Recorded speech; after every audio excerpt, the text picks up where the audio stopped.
Good morning, and welcome to the regular council meeting in town of Qualicum Beach. I want to acknowledge that we are on the traditional territory of the Coast Salish people, in particular the Qualicum First Nation.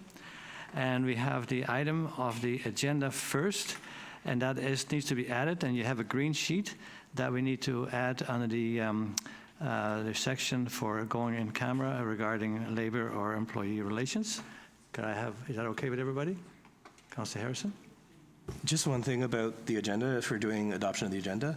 4A, there's a problem with that because it's not a notice of motion, it's a passed resolution. And under Robert's rules, a notice of motion that is the same as a passed resolution is automatically out of order. So I just suggest we strike that from the agenda, and a future agenda can be done the proper way. 4A. That was your motion, and you refer that to be to the next council meeting? Yeah, it's already been passed by council in the previous term, so it's not a notice of motion. It's a passed resolution. So just rather than trying to deal with that now, let's just deal with it at a future meeting. We'll reword that. Thank you. Yes, Ms. Varela? Ms. Svensson? If you'd like to deal with it today, we can just amend the agenda, striking notice of motion. That's all the motion is there that is passed. It just can have the word notice of motion struck. So it's just be business arising from the minutes? Correct. Thank you.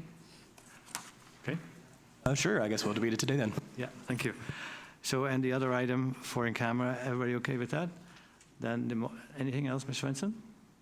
Thank you. Then a motion of the agenda, then the agenda is adopted as amended.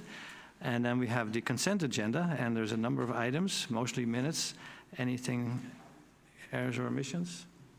Seeing none, then the adoption of the consent agenda is unanimous.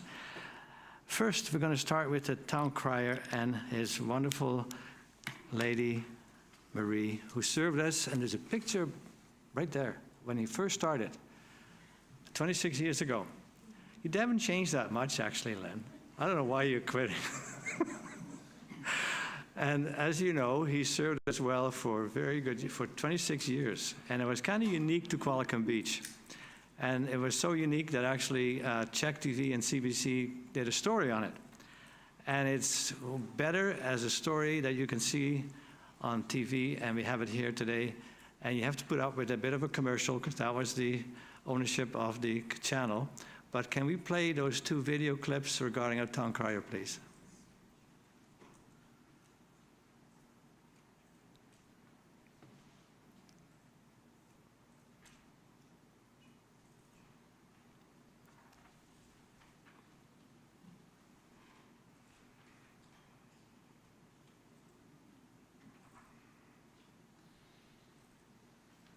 And it's worth waiting for.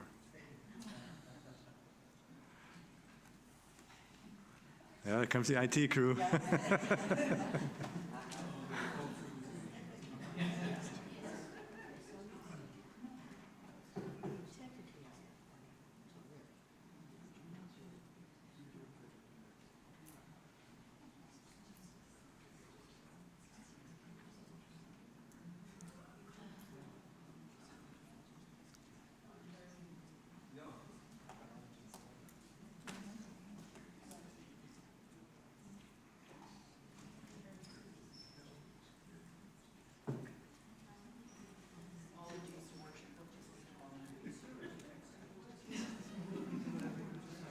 Yeah.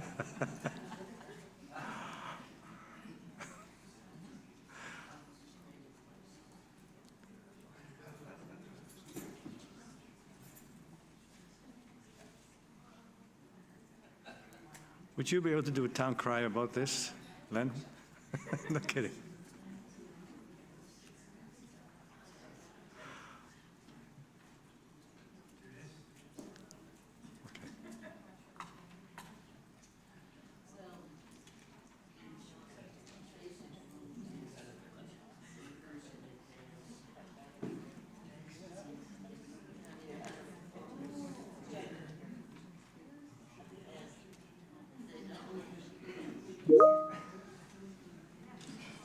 Got it?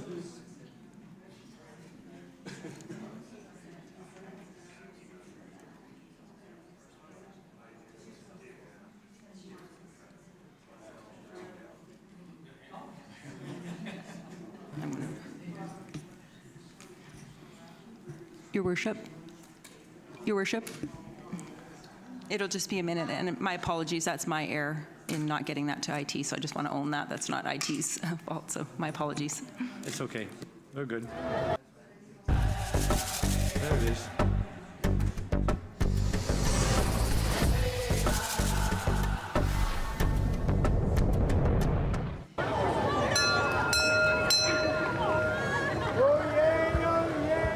Leonard Mustard has been at this for over a quarter century. Today, he leads the Qualicum Beach Family Day Parade for the final time. I'll probably start crying because it is very, very emotional for me. It's not easy to give this up. The role of a town crier dates back to 17th century England, when the crier was the official disseminator of news for the crown. These days, the role is largely ceremonial and mainly involves leading parades and ringing his bell to start special events. But the thing I love about this is that it's always a happy occasion. I always bring pleasure. I make people smile, make people laugh. I entertain them. That's part of my theatre background. I love entertaining people. And what better way? Qualicum's mayor says the parade is a fitting send-off for more than a quarter century of volunteer work. We will miss him. And I hope during the parade today, which is a really nice way for us to say thank you, Len, he can go right through the downtown core and tell people and wave at people, and hopefully they wave back and blow kisses at him because he is a beloved person. I think he kind of represents our small little town. I think his longevity of doing the job for that long. I think that when communities see that people are engaged for a long time, it just speaks to everybody. As for what's next for Mustard, he has something more solitary in mind. My promise to myself is that I will go back to sailing. I've sailed here for 50 years. So I bought a smaller boat a few months ago, and I've been gently working on it as part of my promise to myself. Qualicum Beach says they have someone else lined up to potentially take over, so the voice of town crier will echo in the city for years to come. Claire Palmer, CBC News, Qualicum Beach.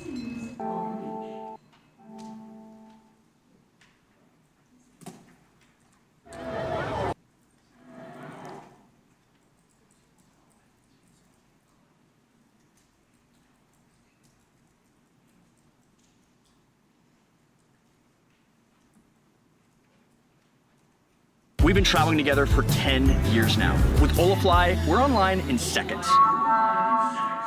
Celebrate Charcuterie Summer with Mastro and San Daniele. Len Mustard is preparing for his final performance, ironing his true-to-the-period costume. The genuine Victorian lace. For a role he's brought to boisterous, joyful life since his first appearance 26 years ago. Definitely younger here. I thought, hell yeah, this could be fun. As town crier for Qualicum Beach, he's prided himself on transforming a moment to one with a little more magic wherever he went. Yay! Oh, yay! My lord, as the official town crier, the town of Qualicum Beach. A sense of pageantry and occasion gives people always, it's a happy occasion. Transformed. The 84-year-old is the last town crier still standing on Vancouver Island, but now needs more help than ever due to his age. And is retiring. His wife Marie, an admitted introvert, has devotedly played along as the town crier's consort for 20 years and says his last appearance will be the end of an era. Last day. It'll be emotional. Very sad. I'm going to miss it. He announced whatever event was happening with class, and it was something unique that we were very proud of, and we will miss him. The role dates back many centuries to when the town crier shared all the important news from the crown. Oh yay! Oh yay! But now is ceremonial. In Qualicum, this crier would be at the front of parades, ringing the bell and proclaiming the occasion to start special events. But Mustard says these are moments that truly count. Always brings joy. Sunday will mark this town crier's last official event when the Qualicum Beach Family Day Parade winds itself through the downtown. When people see him go by, give him a heartfelt hand, wave, blow kisses, whatever you want to do, because he was a real gem for our community for 26 years. I will give them whatever I have left in the tank. Qualicum Beach is already looking for a new town crier as Mustard looks forward to days of sailing and quiet time with his wife ahead.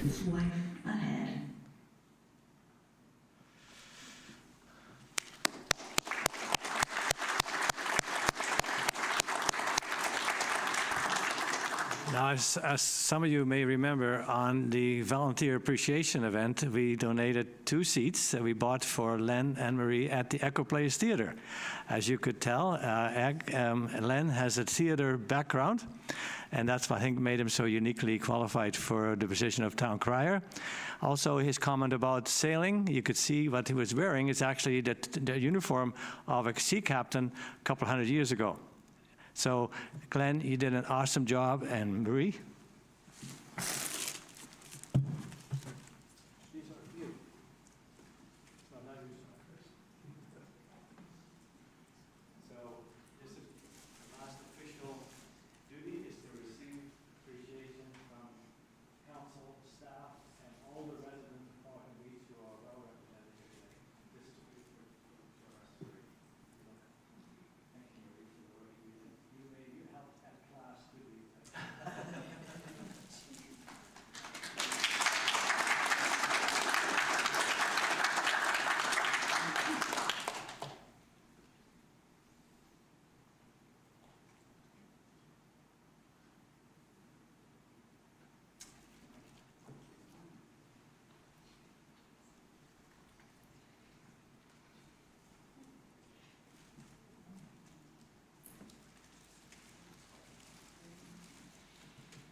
And Len and Marie, these seats are not the most comfortable, and we could be here for a couple hours, so feel free to leave anytime.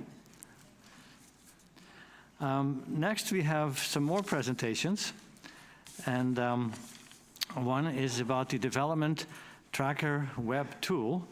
It's a land use application that permits a tracking system that is accessible for the public on the town's website. The development tracker will enhance transparency and permit management for all types of development applications by providing user-friendly, map-based portal. The public can browse pending or completed development as well as submit and manage applications. The system was developed internally by IT. You saw them at work earlier, Jason and Reno, getting the clips going. The system was developed by internal IT and planning staff and has been populated by development applications dating back to 2019. The tree removal application and the town's Qualicum Beach online tree removal permit application is innovative in its digital, user-friendly approach to urban forestry management. By offering a fully online submission process, including mapping tools, document uploads, and integrated fee payment, it reduces paperwork, speeds up review times, and enhances transparency. It empowers residents to take part in sustainable tree management while streamlining municipal oversight, all from the convenience of their device. This approach supports both environmental stewardship and modern service delivery. And lastly, the public inquiry system. The public inquiry system is an innovative tool that streamlines how residents connect with municipal services. It automatically routes inquiries to the right department, reducing delays and improving response times. Integrated with the town's website, it offers a simple, map-based interface that enhances transparency and accessibility, making it easy for users to track requests and set expectations. Well, for most of them, not for everyone. So today, we want to honor the fellow who is in charge of IT, Reno, who actually had his mom fly over from Taiwan, and his wife could join us. So Reno, would you come forward? And Jason, your right-hand man, to receive the awards. Now, where are the awards? Oh, there, okay. Okay, Council, I'd like to formally This was a big deal, and all the work, everyone has shown appreciation for the hard work of our town staff. I just want to kind of,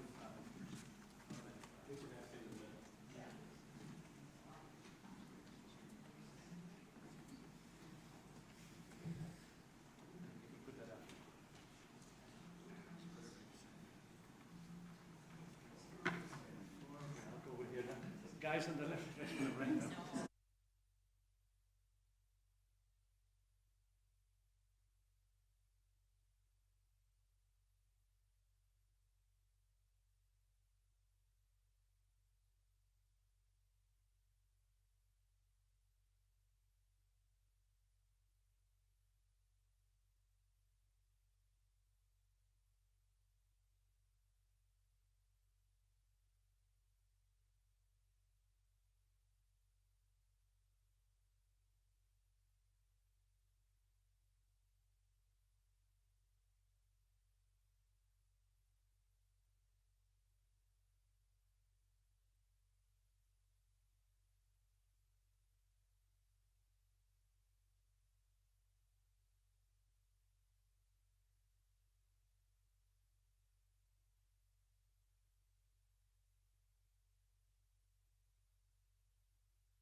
I actually suggested that we have a cabinet, like we have at the Civic Center with all the trophies that we do for swimming and other events. It would be a shallower one, but put it right there in the lobby so people can see the awards. Not to brag, but just say we're proud of our staff, we're proud of what we do, and how well we do it. And I'll leave that with Ms. Varela about the cover that I described, that I think would serve as well, so that people can see the type of work that we do and how well it's rewarded by everybody, not just a plaque, but by the community. Thank you. Okay, that's, so now it's not a notice of motion, but business arising from the minutes. Councillor Harrison, would you like to speak with that? Yeah, sure. So this is something that was done, oh my gosh, in 2019. So it's been a while since I first introduced this. But basically what it is that Island Crisis Care Society, which runs Orca Place, has a back to work program. So in the past, they bought the bakery in Nanaimo just before the pandemic hit. And then unfortunately that bakery in Nanaimo closed down. My mom always took me to it every single time because it was so cheap. I forget the exact address, but it's ironically the one bakery my mom loved in Nanaimo. But what it would be is something where for 1 or 2 workers in the summertime, like we have summer students, in the term prior to my getting on council, I think it was Blade Keepers was an organization we worked with previously, where you'd have 1 or 2 people from Orca Place who maybe haven't had a job for 10 years, and this would be an opportunity for them to get 3 months of work experience, maybe just doing cleaning of public spaces with a work vest and a garbage bag and a pair of those little extended things that can pick up garbage. And it would allow them to actually have a recent job in work history. So when they're looking for work in the community, someone doesn't have to take the leap that someone hasn't worked for 12 years or 14 years. When I was talking to Violet Hayes back then, I mean, it's been so long because it hasn't actually been acted on. I don't know if that program is still ongoing at Island Crisis Care Society. It was. There was provincial funding for it, so it was actually, most of the salary was actually paid by the provincial government back then with the program. And they actually had funding too for things like steel-toe boots and other equipment. So this is something where, you know, I was looking more for a report from staff. I can understand if it's not being implemented, but I was looking for a report to say, why was this not actually implemented? Because it was a resolution of council that was unanimously passed in the previous term when we had fewer HR resources than we do now. So just to see a few whereas clauses is a little bit disappointing, because I would like to see some actual work to staff see, is there actually still a program with ICCS? Is there what is actually involved in this, as opposed to this whereas clauses to me looks like a guess. It doesn't look like they've actually ground truth this yet. So that's why I'm a little bit disappointed with the staff resolution, essentially, because I don't think we've done the homework yet, which is why I was looking to get it struck to have this conversation offline, that maybe we could actually get a 1 or 2 page report saying this is what's actually available, this is the state of things, and if the recommendation is still, we still don't think you should go forward with it, so be it. But I'd like to know if that program is still actually an opportunity for us to collaborate with, because I do think it's a good thing to try to get folks working again. Thank you, Councillor Harrison. Ms. Varela. Thank you, Your Worship. So this resolution was from 2019. It certainly wasn't top of mind. My suggestion may be Council would consider advancing this to strategic planning this fall, as staff are fully allocated for the year. I think you can see from staff's whereas clauses that there would be some work required. And again, if Council wants to advance this, we're happy if it goes to strategic planning as per your policy for a new initiative. Thank you, Your Worship. Thank you. I think what Council and staff and the public need to know are there's still programs like that one. I think it's called Blade Runners. Is that still available? Because if it's not available, there's no point pursuing it. But if it's still available, then we should bring it back at the for the strategic planning session. Ms. Varela? Thank you, Worship. And if Councillor Harrison wants to take this offline so that I could develop a scoping sheet more fully, since I wasn't here at that time, I'm happy to cooperate and meet those expectations.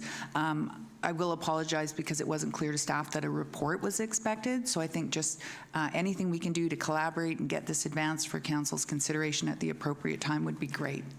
Okay, so a motion to refer this to a future meeting. Councillor Harrison, Councillor Skipsey, discussion. All in favour? Opposed, if any? Carry unanimously. Thank you.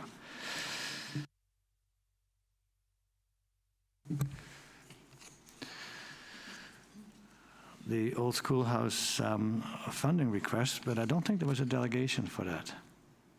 No. So there was a request made at a council meeting. We all heard it. It was very well done. And that this would go to strategic planning session. And Councillor Young, you are the liaison. Would you like to speak to it? I'd like to have a discussion on this earlier than later. I feel this isn't a frivolous ask. It's an ask for interim funding support. This is a nonprofit organization of our community for going on, 37 years? And art galleries are a mainstay for our community well-being. They're also an economic driver. And this current board has worked so hard in having this art gallery thrive that I just want to say that I've been attending their board meetings. They've hired a strategic planner for art galleries that's been award-winning. They've gone ahead with some wonderful ideas and plans for now and in the future. They themselves have gotten themselves 92% out of a deficit. Kudos to this current new board. And because it is a vital community organization for our well-being, I really think the ask for funding support should be hopefully addressed earlier than this fall. When I look at other communities, they do support their art galleries by quite a few $1,000s each year, as it's almost like treated as an infrastructure. They're provided annual funding support. And so I'd like to maybe bring this on again to have a discussion in the next coming up board council meeting to discuss how we can maybe look at our reserves or at our growing community fund to support this ask. Thank you, Councillor Young. Any further comments? Councillor Harrison. Yeah, I'd also point out, too, that we've had a lot of back and forth about a potential fee-for-service. And my understanding is they were going to be doing a presentation. Because it's a fee-for-service, it'd be an in-camera meeting. But I thought they were getting ready for a July presentation. So if we say just as they're doing all the work to get ready for that fee-for-service presentation, actually we're doing it in the fall. I would think that's a little bit of cross-communication. The other thing, too, is that I think council should look in the mirror a bit on this, because it was council that restricted their ability to operate a gift shop significantly. They are still selling some products, but it's that is a loss of revenue, which now has a funding shortfall. So I think it's incumbent on us to look at how we can work in good faith with them to try to address this in the short term, because by the time, bills have to be paid in the interim, by the time fall rolls around, there might be several months worth of arrears, and that might not work for the nonprofit. So I'd rather we have that conversation in July about a potential fee for service, because my understanding is that the Tosh board is actually diligently working on that as we speak. I could be wrong, and if I'm wrong, I do apologize, but I've seen several emails back and forth where they're talking about a June or July delegation for that purpose. So I wouldn't want to forestall that, essentially. Well, if there's a plan to have a fee-for-service presentation at an in-camera council meeting, we could certainly entertain that. Ms. Rilla? Thank you, Your Worship. In discussions with the representatives from the board, we did commit to bringing this forward to strategic planning this fall and treating both the mid-year funding ask and the fee for service as two separate items. So if council chooses to advance both of those to strategic planning, there will be two scoping sheets, one for each of those initiatives, or council could decide how to deal with the mid-year funding request today. Thank you. Councillor Skipsey. Thank you. I appreciate the ask, and I was going to make the comment that I understood these to be two separate asks, the fee for service versus the interim funding. But because we've done our budgeting, we've been through that process and whatnot, I think it's really difficult to go ahead and do this at this time. You can see there's another request for funding from the lawn bowling and then the Biosphere and other requests. So I don't know how we prioritize this at this time. So I would be supportive of referring this request to the strategic planning process in the fall. Councillor Vander. Yes, thank you. I agree with Councillor Skipsey that there are a number of organizations within the town that are also asking for mid-year funding, and I think it is best, would be most prudent to wait until this fall strategic planning process. Thank you. Councillor Young. I don't agree with my fellow councillors in that I think this is more of an ask that we should deal with as soon as possible. I feel that our town has supported we did the ribbon cutting for a skateboard park that was $1.3 million. We are now hoping to support building a pickleball court, many other amenities. And yet, regarding Tosh funding support asked for immediate, we're throwing it to the wayside. And we need this gallery to continuously thrive. And arts and culture is for our well-being. You know, it's not for one particular recreational group. It is for the well-being of the whole community. It's an economic driver. It is arts and culture. You know, it's in all our lives. And so I feel that we need the interim ask for funding support to be addressed as soon as possible, and that we can look at maybe reserves that we have. I mean, that's why I'm asking for the next meeting, so that we can have that looking into where we can get a little bit of funding to support this ask. Councillor Harrison. Well, for me, I just think that we should maybe, at the next meeting, regardless, in the interim, have a brief conversation, maybe through the liaison or through staff, as to what are the implications if the funds aren't provided. Because this, you know, the July to December, that's most of the summer, which is going to be the busiest months, where it's one of the main attractions in town. And if they have to start shutting down on certain days because they don't have staff and or enough volunteers, or if programs have to be canceled, then that's something we should be aware of. And then we can make an informed decision. I understand that this is an important asset. I also understand there's a lot of asks. And maybe if we could get a little bit more clarity on what the impacts of failing to provide the money in a timely fashion would be, we might be able to make a more informed decision at a future meeting. Yeah, I think that we're dealing with a number of unknowns, whether it's possible to use money from current reserves to help them with this. There's also, I think, a legitimate request for a delegation to do what we call a fee-for-service proposal, which I think is the best. And you're right, we have supported the skateboard park, but that was years in the making. And we are planning to support the pickleball court also. That wasn't on all of a sudden a request, that was been in the works for a while. And it won't happen until the earliest next year. So these other groups that we have, that we provide funding for, including the museum, lawn bowling, curling, they all come forward with a presentation and what they do for the community, and then an ask. And then we confer that back to staff, and when we do our budgeting, we try and find a way to pay for it. So that is normally the procedure, and we all struggled last spring about the tax increase. And we were trying to find savings so the tax increase would be less than what was first proposed. We worked very hard on that. If the 29 is for half a year funding, then I would assume that the full request would be 60,000, which is another 0.5% of our taxes. And you can't nickel and dime these things. When years ago the museum asked for funding, that would never happened before, but the council felt comfortable providing some funding. But I said that requires a tax increase. We're not going to nickel and dime it from everybody else. If you think this is the right thing to do, then be upfront with the public and say that museum provides archive services, that if we had to pay for it, it would cost us money.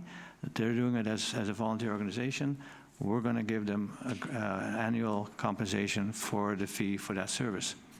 So I think something similar, if it was possible. I know some of the members of the board are in the audience. If you could come up with a presentation at the in-camera meeting in July for a fee-for-service proposal, then I think we can work with that, if that's a possibility. I know you're in the audience, and we're not expecting you to speak, but I know you're listening. And so just to get us out of this dilemma, wanting to help, and not sure how you would squeeze it into the budget that we passed not long ago, is to say we need to plan for this. We don't have $30,000 kicking around. If we did, we would have reduced the tax burden. So I think we need to ask staff to come up with a plan of how we would cover this, but also work with staff and the proponent to have a fee-for-service presentation at our next council meeting in July. So my motion would be to request that the TOSH board, the Old Schoolhouse board, work with staff to prepare a fee-for-service presentation for the July in-camera council meeting. Councillor Harrison seconding. Discussion. All in favor? Opposed, if any? Carried. Thank you. And the next one is the Lawn Bowling Club, and there is a staff recommendation. So any comment? Councillor Harrison? I'd like to move the staff recommendation, just one comment. Sorry? Oh, just staff recommendation first and then one comment after. Okay, and it's seconded by Councillor Skipsey. Go ahead, Councillor Harrison. Just the one thing is, if there's folks from the Lawn Bowling Club who are present, please consider not using Tesla for the battery pack.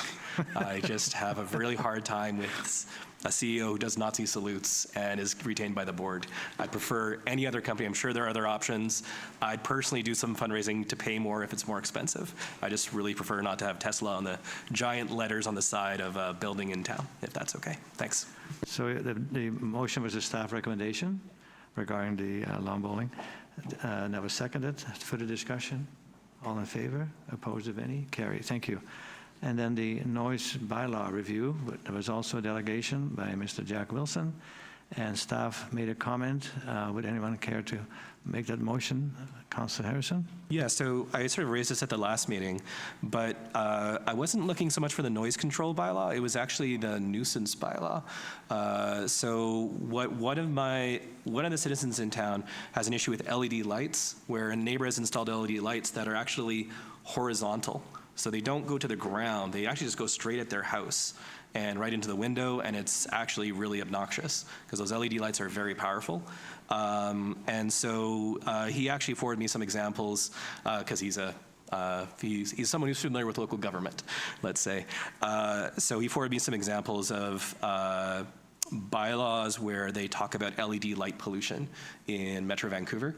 And there's 3 or 4 examples. I was hoping that we'd maybe look at examples like that, or if other members of council know of things where neighbors are having a hard time getting along and it seems like one neighbor is intruding on another neighbor property, that we could maybe have a broader discussion. But it really was more for LED pollution. I talked to Jack Wilson recently, I think I mentioned this in the last meeting, and they're spending fewer hours there, but they're still spending several, so it's better.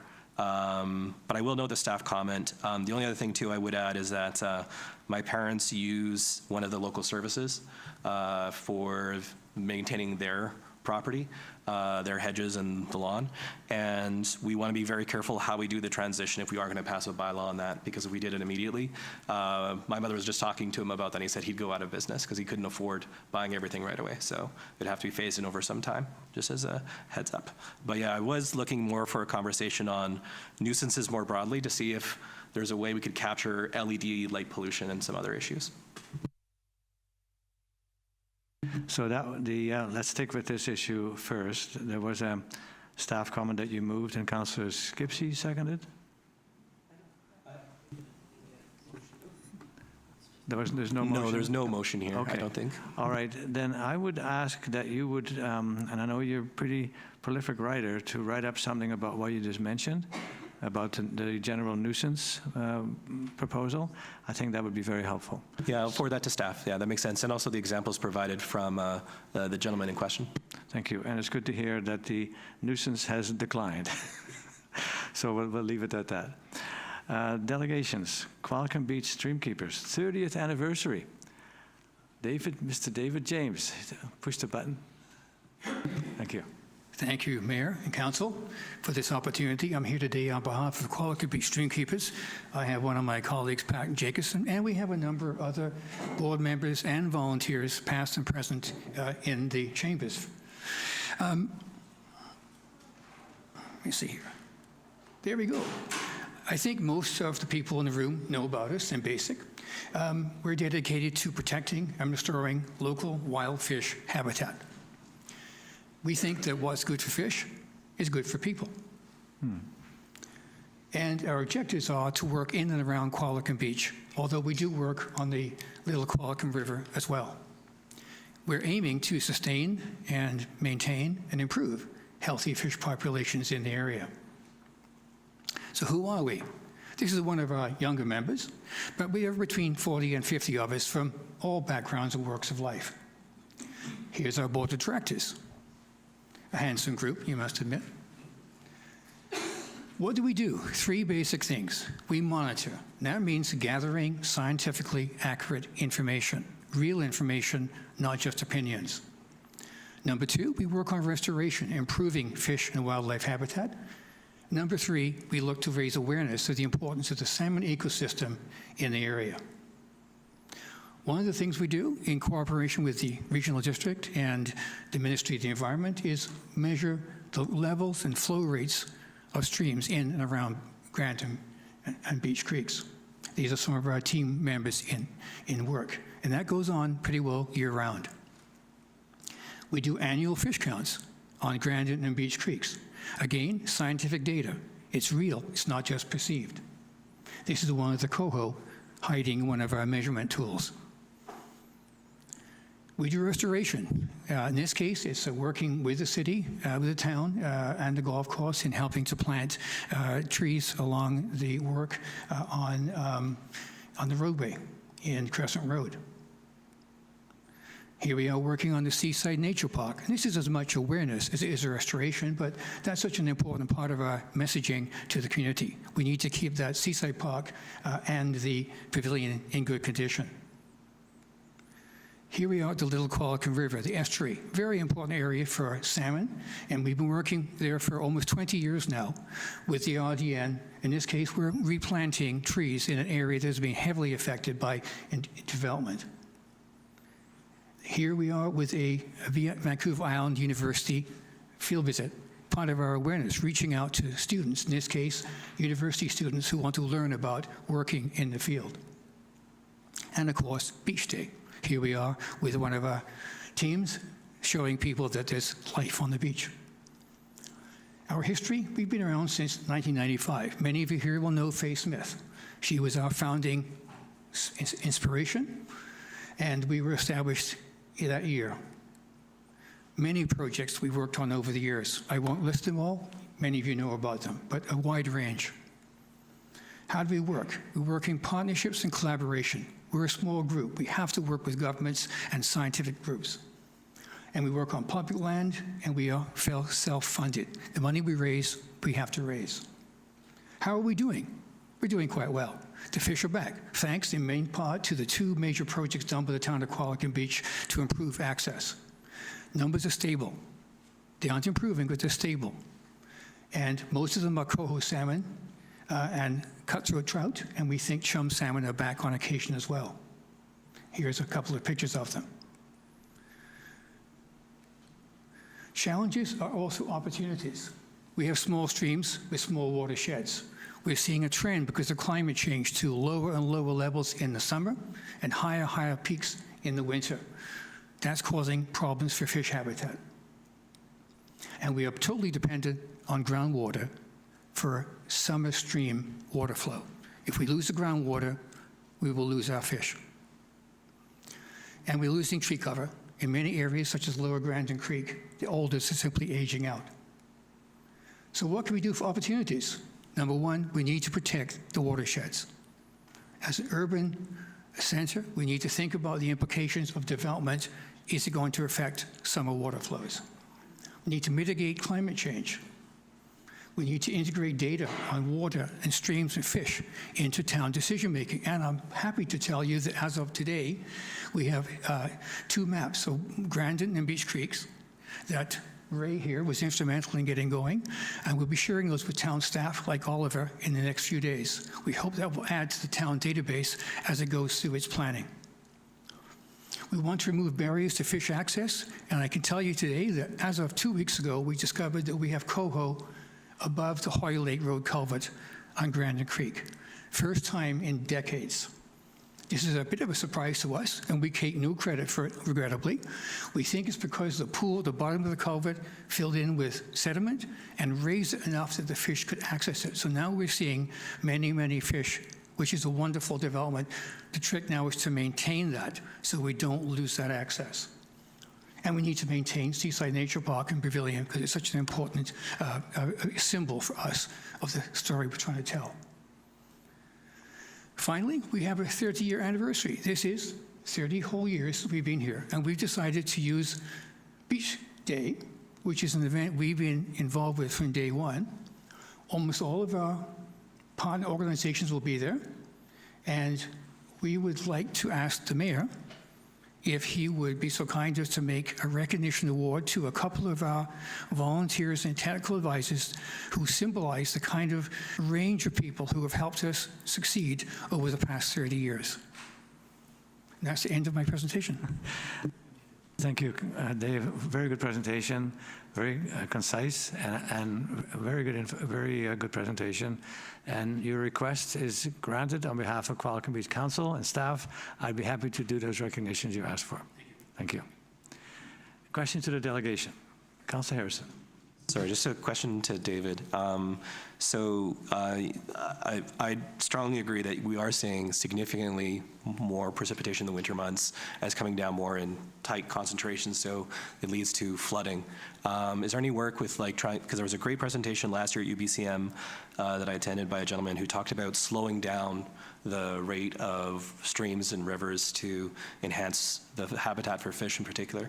So is there any work with the RDN? I'm thinking more further up some of the streams to slow down the water so it doesn't come down in a torrent and tear out, essentially, some of the habitat. Indeed, that's exactly the kind of thing we would look forward to working with the town on. There are opportunities, for example, on Hoy Lake Road.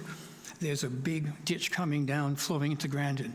And at the end of that road, there is a town property owned by the town that I know, talking to Bob Weir some years ago, he had plans to put a retention pond in there to do what you're describing, capture that water, slow it down, release it over a period of hours rather than minutes into Grandin Creek. That's the kind of thing we'd like to do, yes. Thank you. On behalf of Council, Dave, for you and your colleagues and the ones in the room, I applaud you, literally. Thank you. And next presentation is from Mount Arrowsmith Biosphere and Ray Veroniak. Welcome, Ray.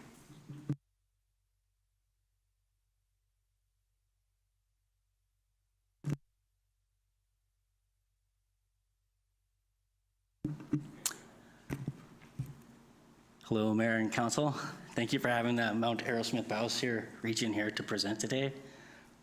The presentation will be a very brief overview of what we're doing without many details, just to respect the time. The presentation may go over 5 minutes slightly, so if it would be okay if I could have an extension. Try within the 5 minutes and we'll deal with it when you get to it. Thank you. Okay, so we'll start with what Mount Arrowsmith Biosphere region is currently doing.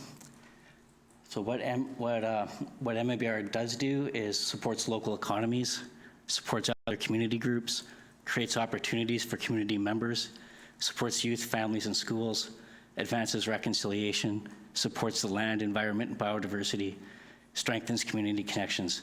And while doing these 7 objectives, we're also trying to achieve our mandates. And MIBR has 5 mandates: conservation of biodiversity, sustainable economies and sustainable development, research and education, climate action, and reconciliation with First Nations. So we mostly support local economies through sustainable tourism. One example would be the Brant Wildlife Festival, and I saw in the agenda the full Brant Wildlife Festival report is in there. But this year, next year will be our 35th anniversary, and it's truly a festival by community for community. This year we had 34 events by 10 community groups and over 2,800 participants. We also, for sustainable tourism, have management of the Amazing Places project with PBQ Tourism, the 14th annual night market, and Euromab, which MIBR has been selected to host the prestigious biennial Euromab conference in September 2026. And I did send a video, I'm not sure if everyone had a chance to watch it. And this is Europe and North America's largest gathering of biosphere regions under UNESCO's Man in the Biosphere program.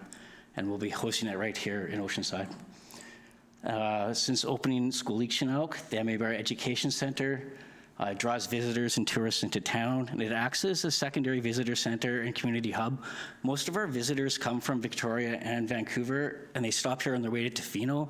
So we talk a lot about the biosphere in Clayoquot and the biosphere here and the biosphere in Howe Sound. And we're all 3 of us are working together on more of a strategy to use biospheres to draw people from outside of BC and Canada to our region. Rotation of educational displays, place for the MIBR roundtable gatherings, and we have regular programming inside the house. The MIBR youth program, Nature Kids, Circle Talks, Think Tanks, our Family Nature Art classes, which we've only had 1, but it's a new program that we're starting this summer, and all our programming is free of charge, I'll mention too. Speaker and education series, stewardship training, and then we have our featured and annual community events, open houses, and in the picture, that was our grand opening last August. And since we opened our grand opening last August, we've been really advancing quite a bit in what we're able to achieve. The Power of Stewardship, the Traditional Plant Workshop, Red Dress Day Ceremony, the MIBR BioBlitz, the Biogeomatic Bus Tour, and this will be in partnership with Mosaic. It's a new event where we get in a bus and go up onto Mosaic lands, get out into the forest, and then try to identify which zone we're in. Rivers Day Festival, which we're working together with the Mid-Island Stewardship Caucus to start a new event here for Rivers Day. So the 16 groups are in the Mid-Island Stewardship Caucus so far. Truth and Reconciliation Day, and that'll be with KSS, a lot like the Red Dress Day. The Brant Wildlife Children's Festival, which will be at Qualicum Beach Elementary School this year. So the Children's Festival will go to different schools now, exposing more children to the event. Biosphere Awareness Day, and the MIBR Visual Media Nights. And we also support the local economy by hosting and facilitating catered meetings, gatherings, and conferences, conducting science and research. We have financial support for local restoration projects and conservation, and through grant funding. And we support other local community groups with financial and grant support, production of promotional materials, use of the MIBR Education Center. We help promote and build their memberships. Creation of displays at the MIBR Education Center, bringing awareness to their activities, administration of the Mid-Island Stewardship Caucus, training and citizen science opportunities. And some of the citizen science and volunteer opportunities we currently are hosting are marine debris surveys. And we did one of those with the town of Qualicum Beach on Oceans Day not too long ago. Wetland monitoring, and we have 2 wetland monitoring sites within the urban containment boundary. The coastal plant phenology research, forage fish spawning habitat monitoring, our climate change realities project, the MABR BioBlitz, and we support families, youth, and schools with a youth program for SD 69 in classrooms, the Nature Kit outings, nature art classes, Brant Wildlife Children's Festival, free night market space for youth, and a free swim and skate for the Brant Wildlife Festival. This year we offered a free swim, but we were unable to secure the skating rink. Next year we'll have 1 day of skating and face painting, then 1 day of swimming. And the first annual Biosphere Awareness Day, or BAD Day, at KSS. And Red Dress Day with KSS, and a Truth and Reconciliation Day with KSS. And MABR supports the advancement of reconciliation, promoting traditional names, language, and culture, facilitating meetings with First Nations, displaying art at Skoolikchinook, hosting the traditional plant workshops, construction of the Sinawas Spiritual Garden, and our commitment and engagement we're doing with the KSS High School for a healing food garden there with Qualicum First Nations, awareness of missing and murdered Indigenous women and girls, education of truth and reconciliation, and the MABR supports the land, environment, and biodiversity through connecting people with nature, through conservation. The OECM applications are a good example of that work. Funding for restoration projects at Heritage Forest, donating the plants is an example of that work. Invasive plant removals, and science. And some of the current science projects underway are the OECM applications, EPAs, or the ecological accounting process, and the closest stream that process is happening for right now is French Creek. Forage fish monitoring, coastal plant phenology and research, which is happening at Milner Gardens, wetland monitoring, climate resilient communities in MABR, MABR climate change realities, the Gloria, the weather station on top of Mount Arrowsmith, and karst aquifer mapping. And that's the end of the slides. And I'll say thank you, Qualicum Beach Council. I know it says Rotary Club, and that was an accident on my part. Thank you. Any questions, comments? Councillor Skipsey and Councillor Harrison. Unfortunately, I wasn't able to attend the last roundtable because we had a council meeting at the same time. But I understand there was some discussion about the 10-year review and that has gone through. So I just wondered if you could comment about that. Do you want to comment? Mandy wrote the review. Do you want to comment, Mandy? Hi, thanks. Mandy, come to the microphone, please. Yeah, and I'm here with Graham, too. So. Good morning, Mayor and Council. Thank you for the question. We did receive approval from UNESCO that our 10-year periodic review was accepted, so we do get to continue our designation for the next 10 years. Thank you. Councillor Harrison. Just one question for either. There's a mention of all the folks who are coming and using it essentially as a tertiary visitor center. I'm just wondering, forgive my curiosity, are the demographics more families with children, or is it more retired couples on their own who are showing up as these visitors? Or is it sort of like a mixture of both? I'm just curious what the demographics are of those tourists. Thanks. It's a mixture, but also there's a lot of families with children that come in, and then they hang out in the house a little bit and we chat. I'd say it's pretty even. Yeah. Thank you. Any other comments, questions? Councillor Young. Question, what is your request for grant funding? Our request would be for the town of Qualicum Beach to become a platinum sponsor in our sponsorship package. And I guess for us, it's really challenging. We're self-funded through grant writing. It's really challenging to find grants to help pay for our lease at this time. So if you could achieve the platinum sponsorship, maybe with $1 lease to the Mount Arrowsmith Biosphere region, or think of some ways that maybe the Mount Arrowsmith Biosphere region could help the town out in a fee-for-service type agreement. The door is really open to what that could look like. Thank you. I think, as you heard with the previous presentation, we like fee-for-service agreements because it gives the public and council confidence that we're getting value for the tax dollars. It's not our money, it's the taxpayers' money. So if we had some kind of a proposal, like a fee-for-service, and you're doing lots of good things, the truth and reconciliation is a huge issue, and you brought it up several times. So there may be aspects where we can justify providing some financial support for the type of things you do, and then there's some accountability as to delivering on those commitments, so there'll be a report back and say, here's what we did to make the commitment viable and how it worked out. So I would encourage you, similar as the other group, to prepare a fee-for-service proposal. You can work with staff on that to make it legit, so it's not, something fuzzy nobody really knows. But I think you're doing good work, and I'm impressed with Graham, who's sitting there quietly in the back, with the work you do on behalf of VIA with at our facility that I think was a perfect use for that building. So thank you for the work you do, Mandy, Graham. Right, it's a wonderful facility, and it really helps with the character and what we at Qualicum Beach is all about. Thank you. Thank you. Oh, I was just going to suggest that, I think when fee-for-service, staff can correct me if I'm wrong, when a fee-for-service is signed and done, is it a public document at that point? Yes. Okay, so if you look at what the Legion does for their fee-for-service, the amount of events that you're doing already, I would be very surprised if you weren't successful. Let me put it that way. Well, that would put a little bounce in your step. Thank you. Okay. Thank you very much. You're welcome. Thank you, Ray. Mr. Lamson from the Railway in Qualicum Beach. Mr. Lamson. You have up to 5 minutes.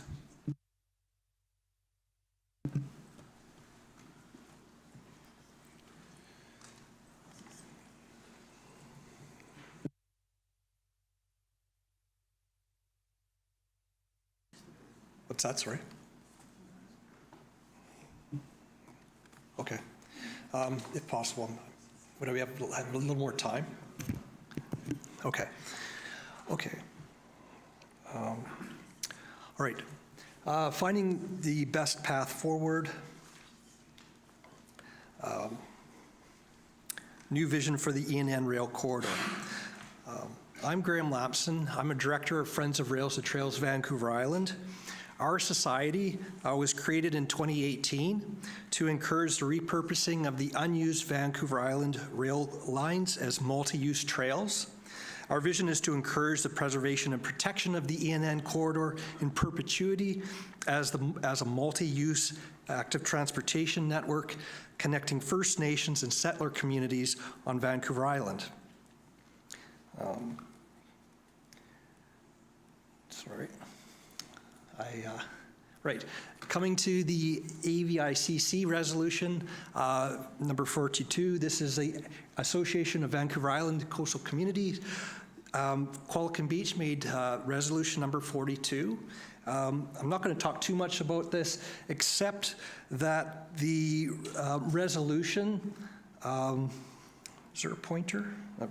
The resolution was no recommendation, and there was also the committee, resolutions committee also mentioned that federal regulations do not apply to public grade crossings with fewer than 3 average daily railway movements.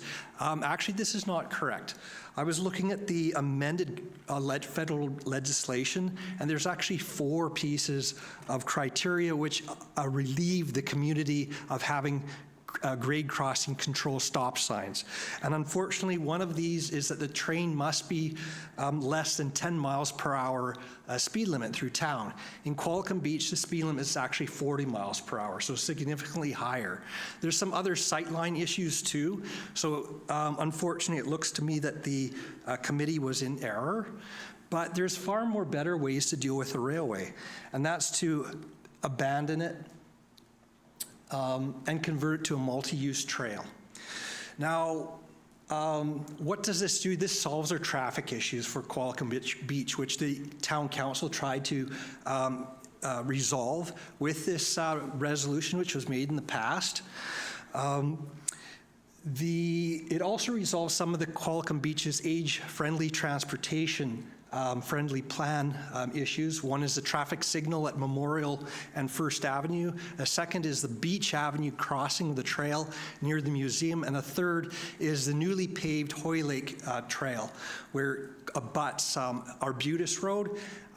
All those right currently with the railway cannot be implemented.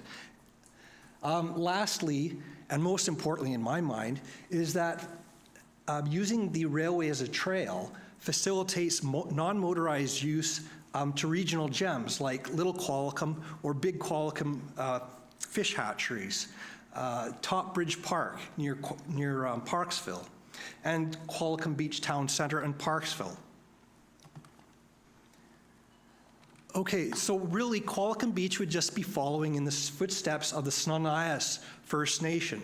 What the Snuneyas First Nation have done in the last 2 years is they, after winning their court case, and the federal government and provincial governments allowed the land to revert, did not provide any funds, that hasn't changed in the last 2 years. The rails were removed, the ties were removed, material was put down on the railway to create a multi-purpose trail for the First Nations themselves.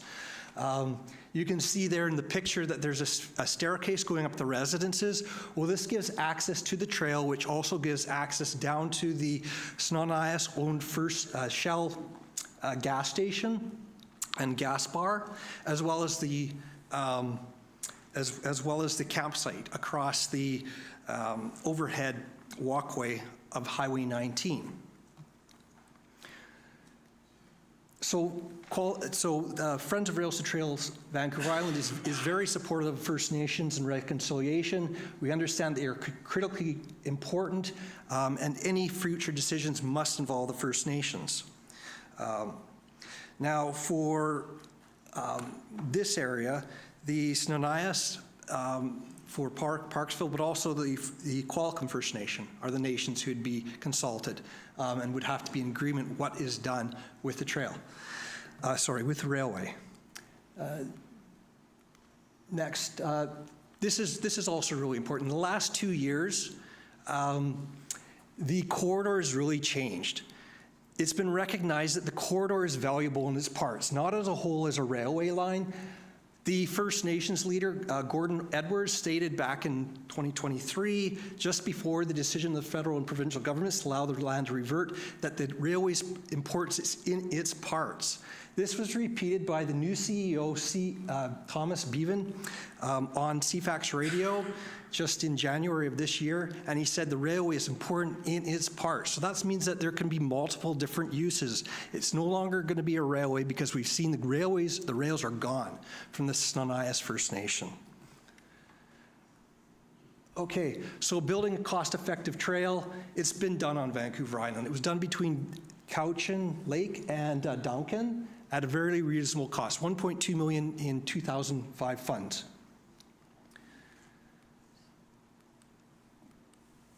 Okay, and rail with trail again. We'd be losing a lot of the effectiveness of a trail if we couldn't cross over waterbeds like French Creek, Little Qualicum River, or Englishman River. Any of those ones, we currently have to use the pedestrian hostile environments of the highways 19 or 19A crossings. So there's 18 bridges that would need to be built if a railway with trail were to be constructed between the Snuneyas First Nation and Courtenay. There's also ravines and steep embankments. Again, here's another map showing the costs and locations. So this has been studied a lot. Again, and I'll just quickly go over this, it's better environmentally if we go with rail to trail instead of rail with trail. There was an issue with the herons. It's a great trail. I love the trail, the paved trail, but there's a sign saying heron nesting area. Unfortunately, the herons have long gone. And that's because the trail was built by removing the trees between the road and the nesting area. If it was just on the trail, I'm sure that the heron would still be there. Okay, so economic reasons, I'll skip over this one because my time's going, but we've got similar projects which have just been phenomenally successful. Active transportation does draw tourists if it's done properly. Okay, Okanagan Rail Trail. In British Columbia, we have proactive agreement between First Nations and regional districts. The Okanagan First Nation agreed to the trail. It's actually going through their reserve lands now. But the great thing is that the use of the trail has far outstripped what was expected. It's a real tourist draw. Mr. Okay. Lamson, your time is up. Would you draw close? Okay, the big items, okay, shared vision, this is really important because it's a regional district giving money, receiving money from the province. And this gets down to my requests of you. Qualicum needs to create a resolution. You mean Qualicum Beach? Yes. Thank you. Just because it needs to be this was done back in 2017, but in Nanaimo City, as well as the regional district, the same thing needs to be done, just to signal that Qualicum's, and then also the parts. This part of the railway really is in the town, and it's no longer going to be treated like a full railway. Secondly, engagement with the Qualicum First Nation. I've been trying to engage with them myself, but Qualicum Beach has a lot more clout than I do. So if there's anything that Qualicum Beach can do to engage with Qualicum First Nations, because they would have received money from the province to help resolve this, and I don't know if they have the resources to really work on this. And then thirdly, there needs to be some momentum by the regional district. There's $600,000. Some of the money went to some Miscellaneous funded studies, but there's still money left, but it doesn't look like there's anything happening. So we've only got the money until January, or probably not even that long, and then it'll be gone. But then if Qualicum wants to get a trail, environmental, what's that? And you need to wrap it up. Okay. Please. Questions? Questions? Councillor Harrison. So there's a lot of work that went into that slide presentation. Is that something that maybe you'd be able to share with council just as a slide deck, and then something maybe we could share with the public as well? Yeah, I could definitely do that. Okay, yeah. Thank you. Well, thank you for your presentation. I know there is some discussions and reports from the regional district about this as well. And the town, together with our Director of Planning, has meetings with the First Nations. So thank you for your presentation. Okay. Thank you. Correspondence, and there was a letter requested by Councillor Skipsey regarding the pool. Councillor Skipsey. Yeah, my request was that a follow-up, a response be sent to the correspondent of this letter. In the letter, they were talking quite a bit about Parksville having their own amenities, Qualicum Beach having our own amenities. And I think there's a lot of people that don't realize that at one point, the decision was made to have a regional approach to recreation, and that we share our amenities because of the expense and whatnot. So I think I'm happy to put together a letter. I could work a little bit with Tom Osborne from the RDN, because he's been around since that decision was made. And then also perhaps provide that information on our website so that it's clear how we approach recreation in Qualicum Beach. Thank you. So you'll write that with Mr. Osborne together? I would be happy to. I don't know if I need a recommendation from council to do put it that. on the record, I think a motion to request Councillor Skipsey prepare some background together with our Director of Recreational Services, Mr. Osborne, for a future council meeting. That would be my motion. So if I have a second, Councillor Vander. Discussion. All in favor? Opposed? If any? Carried. Thank you. Thank you, Councillor Skipsey. And then we have the Brant, the Mount Arrowsmith Biosphere summary report. That's just for information. Then we have bylaws, and there's a motion for adoption of the bylaw number 901/2025 regarding the Advisory Planning Commission. Councillor Skipsey, Councillor Harrison, discussion. All in favor? Opposed, if any, carried. And then for the third reading of the Qualicum Beach Miscellaneous Rates Bylaw number 638/2009, Amendment Bylaw 638.4/2025, for a third reading be rescinded. So we deal with that first. Could I have a motion to rescind? Councillor Young, Councillor Vander. Discussion. All in favor? And that motion is rescinded. And then have a new third reading as amended by revising the bylaw number. Councillor Vander, Councillor Skipsey, discussion. All in favor? Opposed, if any? Carried. You got all that, Ms. Svensson? Okay, thank you. Liaison reports. Well, the first thing I want to say is we had, on Friday night, we had an amazing tour of seaside cruisers all over town. And a lot of people went down to the beach, thought they could enjoy the beach and all the cars going by, and then use the washrooms when they needed them. Well, it happens rarely. I can't remember when it happened, but for some reason, the mechanics didn't work at the washrooms. It was an electrical mechanical failure, and people could not use the washrooms. So I heard enough about it, but it was yeah. So things happen, and I won't say what Forrest Gump said, but stuff happens, and it was unfortunate, but I think the event was great. And the next day, I don't know if I ever saw so many people, if I've ever seen so many people in the downtown area and so many cars. It was truly an amazing event. But on Saturday, we had the official opening of our skateboard park. And if you haven't been there, I don't expect you to bring your board, but go and have a look and see what those people of all ages do with those boards. And I'll just give you one quote. Our financial administrator was at the building on Friday night, I think the Saturday before, and I ran into a youngster with a skateboard, and he said, "Oh, you were skateboarding?" He said, "Yep." "Where are you from?" "I'm from Vancouver, and I came to check this skateboard park." And so many people have, from Vancouver, Victoria, Campbell River, Tofino. This apparently is as good as it gets, and that's what the young fella said to Raj. He said, Mr. Hare, he said, the runs are fast, which would be scary, and this is as good as it gets. So for planning, Mr. Sales, you had a lot to do with trying to get the public involvement, especially the skateboarders, who actually helped design and raise money for this park. It's a real success story. It's a community building success story. So you have my report, and we'll leave it at that. And then next is Councillor Harrison. Thank you very much, Your Worship. I apologize for not having a report. I've been, as you can tell from my voice, I'm not quite 100%. But I think, I also want to echo too with the mayor, the number of pink helmets on like 8 to 10-year-old girls was really adorable at the skate park when it was opening. One of them even had little cat's ears, which was really cute.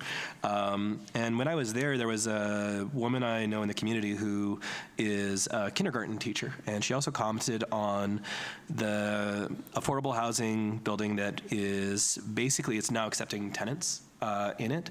It's finally opening, and the number of single moms who've been able to move in. There are going to be over 30 kids in that building. So if you look at just the 3 bedrooms alone, there's about, I think there's 16 3-bedroom units, so by definition, 32 kids. So it's really great to see that actually making an impact when you hear from folks who are dealing with those parents that that's actually making a positive impact. Attended FCM with all the other councillors, so I won't go into too much depth because that would take way too long. There were some great conversations, though, with a wide variety of presenters. Our MP gave the keynote speech for the New Democrats. That is available online on YouTube if you want to listen to it. It was very well received. A number of folks from other communities who the lady I was flying back with in the plane said, reminded me of Ed Broadbent. So it gives you an idea of her vintage, I guess. But it was very well received. I had a really great conversation at 2 tables in particular, I think, that I'd really point out. One was Canadian mental health. There's a gentleman there who had a very Middle Eastern sounding name. I asked him where he's from. He's from a country that's not a country. I'm like, oh, you're from Kurdistan. It is a really great conversation about, one of the things I'm worried about is we're seeing this emerging trend in youth of the most polarized generation ever. Usually there's about a 5% difference between how men and women vote. For youth, it's over 30. And so how that might play out with people being very distant from one another, particularly with the high cost of living and everything else. I don't know where it'll go, but it's something that could be negative in the future. And then also, too, there was an organization which is looking at best practices from around the G7, and it was really interesting because it's municipalities in Europe and in America, and they're looking at innovative approaches to local government problems, and then taking one community's idea and scaling it to all the different people who want to participate. It's got funding from Bloomberg. I think the mayor. I don't know if the mayor personally or it's like an organization, but it was a great conversation. And I think FCM is worth your time. Some of the resolution process I'm less interested in than I was when I was younger, but the presenters were excellent, and it was very interesting being in Ottawa. And there were a lot of socializing. I spent a lot of time with a councillor from, some councillors from Parksville, but also from Langford. And I don't know if you read the news the other day about Langford getting a new medical clinic and the funding that's in for that. So it's very interesting talking to them, and also to their take on what Colwood's doing, because that's next door to them. And with that, I'll finish up. Thank you very much. Thank you. Councillor Skipsey. Thank you. My report is in the agenda, and along with it is information about the pickleball courts fundraising campaign, and I just wanted to draw attention to that they've kicked off a fundraising campaign, and there's information there on how to make a donation, and it can be done easily online. And then I had the skateboard opening on my list as well, because it was such a great event, and to see all the people, and every time I've been to the community park area, there's been people using it at all hours. So I think that's a testament to just how popular it is. And it's not just the young ones, not just the pink helmet ones, but there's a lot of people my age or older that are there using the facility, so that's good to see. And I just wanted to, I think it's important that we acknowledge the passing of Mike Wansink. He was a councillor with the town of Qualicum Beach, and I would like us to send a letter of acknowledging the passing and extend our condolences to his family and friends. Thank you. I'll second that, and thank you for bringing that article with us. That was good. So that's a motion to ask to write a letter of condolences. I will help with that. All in favor? Opposed? Thank you. Please proceed. That's it. Councillor Vander. Thank you. I do as well have my written report, and also did attend the skate park opening, and as the mayor said, I felt that it was really a testimony to the power of community, and very reflective of the spirit, I think, of Qualicum Beach. Excuse me. Just about to cough, but I cut it off at the pass.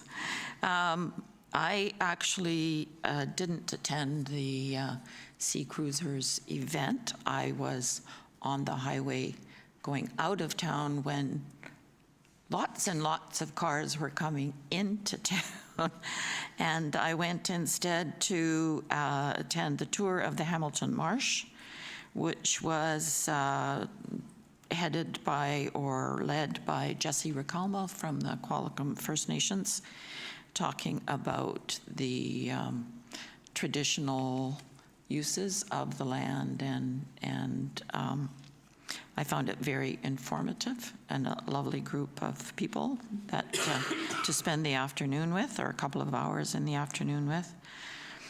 I did want to as well just mention, because we won't be having a regular council meeting before the dates, but I wanted to let people know that the Qualicum Beach Farmers Market is having a night market on Thursday, June 26th, and that's from 5 to 9.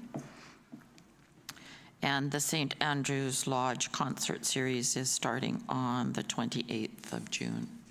So that's it for me. Thank you. Thank you. And I really appreciate Council presenting their written reports, because we could all talk about each item several minutes at least. They're all very good. And I actually forgot one. I was invited to an event at the Air Cadets. And they sent me a card that I'm going to read because it's for all of Council. Thank you to the Mayor and Town of Qualicum Beach. Council Qualicum Beach, your support made the dream of Squadron 893 owning their own hangar a reality. Thank you for your dedication and your generosity. And that was from the Air Cadets. When the town got involved, it was down to 17 members, and they were losing faster than anybody would join. So Chris Berger told me, who had his kids in there, was then the mayor of Parksville, that parents were fed up doing car washes and raising money, and they just wouldn't survive. And so council, 2 councils ago, I think Councillor Skipsey was involved, Councillor Ruckmeyer, Avis, myself, and we said, let's pay that mortgage off, and they can pay us back without interest. And that saved them enough money that they could actually raise money to pay the building off, which they now do, and the membership is up to 52. So another great community story where the community got involved through council and support this initiative of having these air cadets who learn all kinds of skills and discipline, end up being pilots for airlines or other things. Sometimes the airport is not seen in the most positive light, but I can tell you that's definitely a positive aspect of our airport. Councillor Young. Recognizing our lack of abundance of time, mine is also a written report, and I will save any other events for my next report, the next council meeting. But I just want to highlight that on page 51 of my report that it talks about the importance of TOSH and us supporting it as it currently is hoping to continue to thrive. Thank you. Thank you, and thank all council for your efforts. When you read the reports and all the things you are involved in and engaged in and support, it's very important for the community to see council interest and actually being there in person, and sometimes with staff as well. So this is part of our unique community where we have connections with so many volunteer organizations and organizations that provide support services and in-kind services to Qualicum Beach. The next item is corporate services. Ms. Svensson. Thank you, Mayor Westbrook. The first item is on page 53 to 55 of your agenda package, which is an announcement of closed council meeting motions that were made in close. So pursuant to section 117 of the Community Charter, council releases closed motions to the public when appropriate. And this is a compiled list now of items that we can release since January. So it's just there for information. Thank you. The next item is a request for a special event approval for Veterans Way for July 1st for Canada Day. So slight deviation for the event. There will be no parade this year for Canada Day. The event organizers have turned their focus to enhance the actual Canada Day event rather than having a parade for Canada Day, given the Family Day parade. They're feeling the businesses are very stretched, and so they weren't getting a lot of uptake for participation in the parade. So they're focusing their energies to make the Veterans Way event more robust. So there's a resolution there for council, please. Councillor Harrison. Just moving the staff recommendation. Councillor Skipsey seconding. Discussion. All in favor? Opposed, if any? Carried. Thank you. And then we have the Bill 15 Infrastructure Projects Act for Information. Ms. Lurberg and I attended that meeting on Zoom, and I am totally amazed how much information you got out of that presentation. It's very well written. Appreciate you attending, because I could never have kept up with all the discussions that were having, but it's important for us to know what the ministers and others talked about. So that's just for information. And then the next item is the comprehensive policy review, and I'd like to ask council to support that we refer this to the meeting in July or a future meeting, and also that the policy regarding changes to that stack of policies that we would let staff deal with, that any changes would come back to council for their endorsement. And that's basically on page 68. So that's my motion. Councillor Vander Valk seconding. Discussion? All in favor? Oh. Go ahead. Sorry, I just, if I recall correctly, we had a debate on that a little while ago. Sorry, I am a little bit under the weather and my energy starts to fade a lot faster than it would normally. But I thought there was some debate about whether there would be changes that should be done, that would be delegated to staff, and then things that would come back to council for approval. Is it just more that we'll be getting a report from staff saying, here are the changes that are being made? Or is it something where here's a proposed change, then council would vote on it? I'm just, it would be the latter. It would be proposed changes. I personally feel bylaws, policies, that's what we do. So I totally trust staff to manage all the business that's identified in these policies that we're referring to staff. But if there's any changes, respect, courtesy for endorsement, I think that's the right thing to do. So that was moved. Was it seconded, councillors? Yes, it was seconded. Further discussion? All in favor? Opposed, if any? Carried. Thank you. So that's for all the policy business, okay. Do we need to rescind anything, Ms. Svensson? Yes, sir, Your Worship. Yes, Yes. Item E, there's two policies Right. in that report that we're requesting be rescinded. Okay, thank you. Motion to do that, Councillor Young, Councillor Skipsey, discussion, all in favor, opposed if any, carried. Thank you. Thanks for reminding me, Ms. Svensson. Finance, everything seems to be good. No report with finance, I think is a good report. Planning, Mr. Sales. Thank you, Mayor Westbrook. The first item under planning this morning is regarding the Ways to Achieve Attainable Market Housing Plan project. This is intended to follow on the coattails of the official community plan review, which is currently underway. The Ways to Achieve Attainable Market Housing project, or WAAM, will essentially ground truth the housing goals and aspirations that the community has identified in the OCP and see if we can translate that to some specific projects that are viable within the context of Qualicum Beach. The town issued a request for proposals after being approved by council to issue that. And at this time, we are recommending that the contract for this work be awarded to Modus Planning, Design, and Engagement. The estimated project cost based on their proposal is $54,663.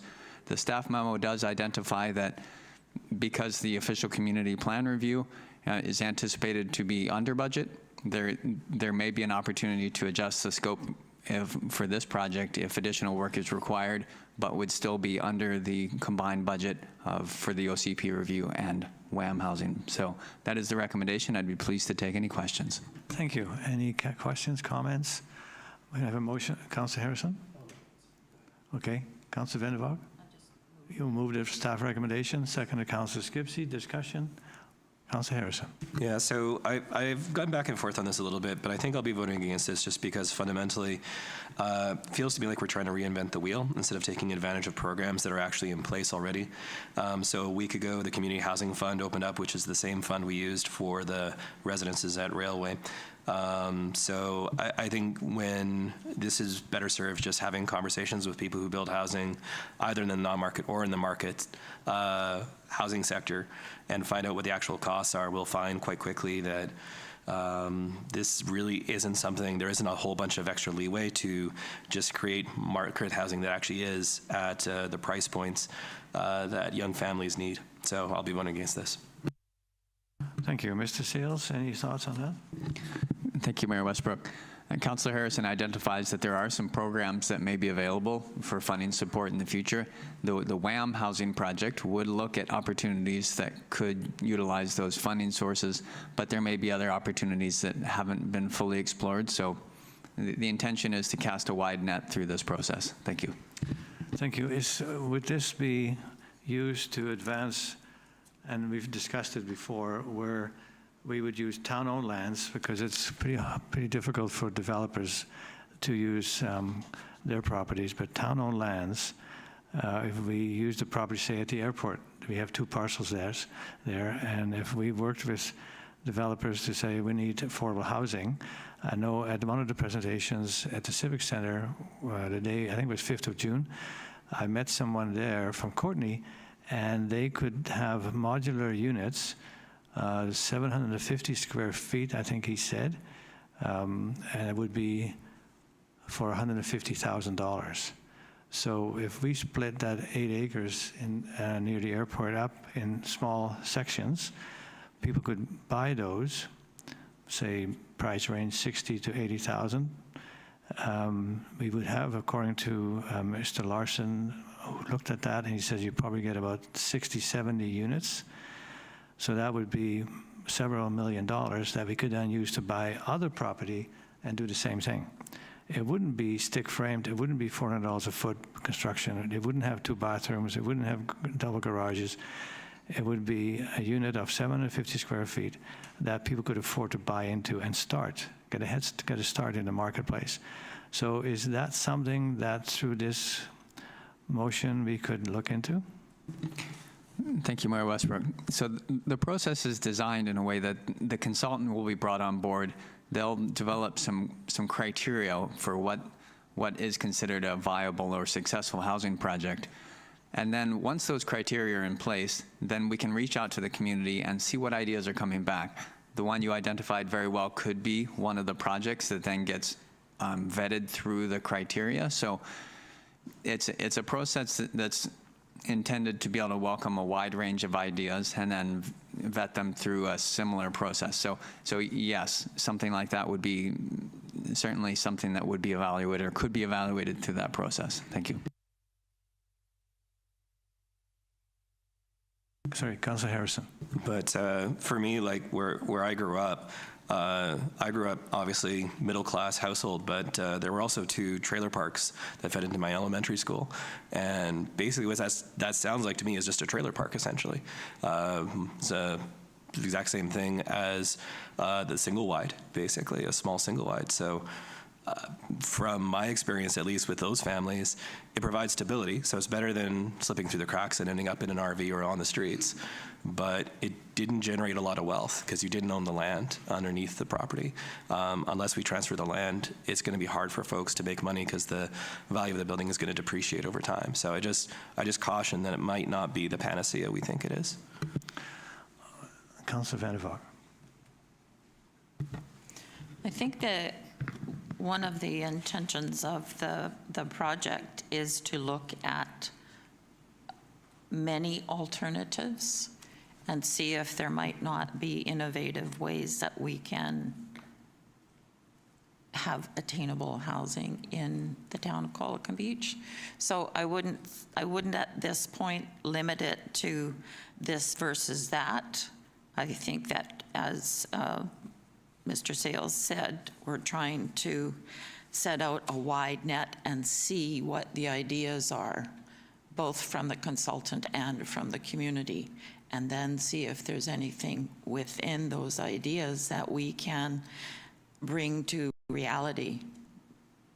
So I don't think it's a question of debating one project or the other at this point. It's just looking at what are the alternatives, what are the possibilities, can we be innovative in how we're approaching housing? Thank you, Councillor Van der Valk. Councillor Young. My concern is the $54,000 that we're going to spend with the consultant. That doesn't bring us, well, it gives us ideas, but I feel staff and council, we can brainstorm and come up with some ideas. We attend conferences and get many new ideas out there. We've spoken to other municipalities and have heard what they're doing. So if we could just spread that wide net amongst ourselves, save the $55,000 because we have people asking for fee for service, and maybe using that funding towards that instead of paying for a consultant, that we try and brainstorm first and then work with our public. Because at the end of the day, the $55,000 isn't going to build anything. we really just need to have the land to work with, and that is something that we know where the land is coming from, and we can work with that and come up with ideas. So I feel that it's just extra to have a consultant involved. Thank you, Councillor Young. Ms. Varela.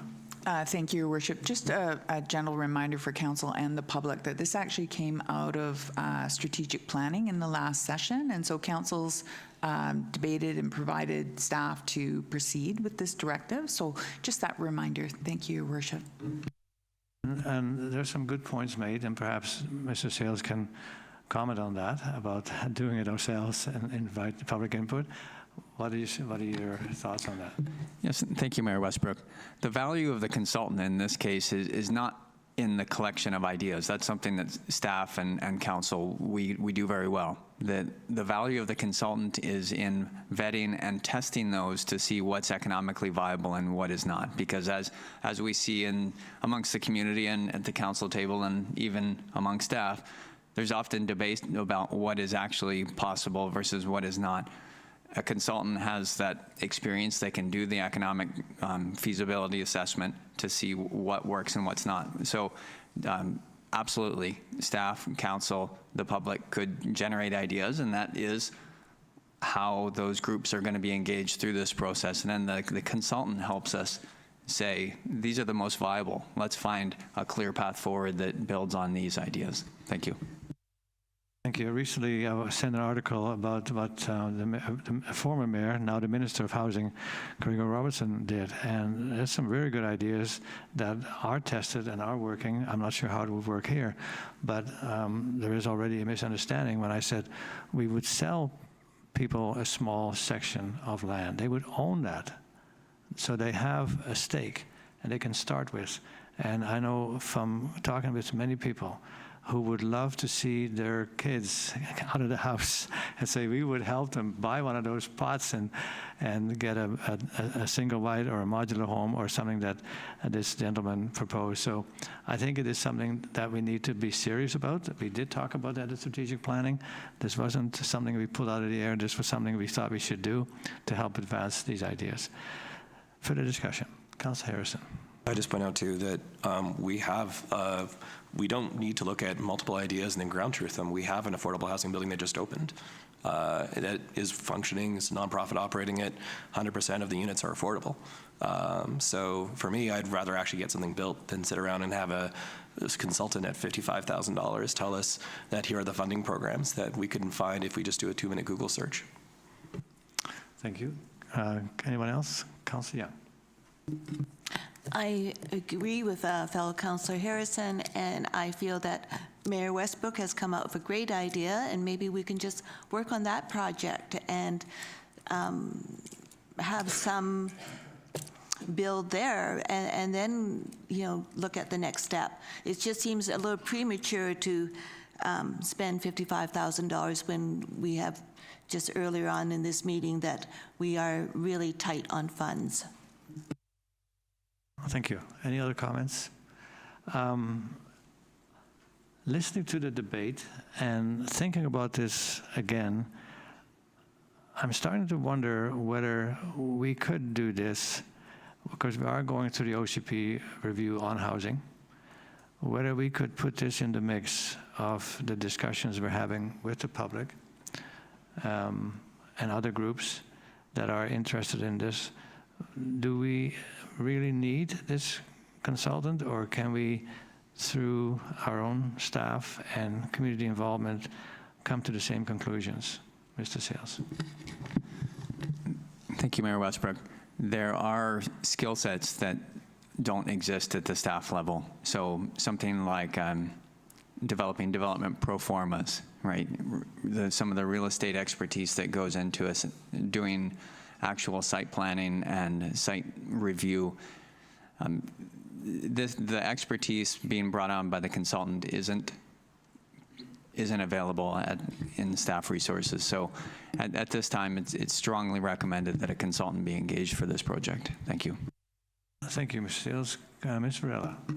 Thank you, Your Worship. So when Council was considering this during strategic planning, staff capacity was discussed as well. So we do have the OCP process going. This was another initiative that the Council wanted. There is overlap between those two processes. So we are at capacity with this process and those provincial deadlines. So to ask staff to take on more and to not be able to rely on a consultant, I'm not sure how that would be feasible. I think we debated that during strategic planning, which is why Council chose to advance the initiative. Okay, thank you. So any further discussion? Councillor Harrison. Even though I don't support this, if you did want to advance this, where I would suggest the most value would be if it's something that's highly targeted that is not fit in the purview of existing funding schemes. So if you wanted something, for example, that was very specific for young workers between the ages of, say, 20 to 35, there really isn't a funding stream specifically for that. So if there are certain types of demographics that you wanted to specifically target, and there aren't BC housing programs for that, and there aren't programs for CMHC for that, then this could actually look at how do we fund that. The sad answer is probably going to be it's going to be very expensive because we'll essentially have to subsidize the construction process. But if that's a question that Council wants answered, this consultant would be the route to answer that question. Thank you. Are you ready for the question? All in favor? Opposed? Councillor Young, Councillor Harrison opposed. Motion carries. Thank you.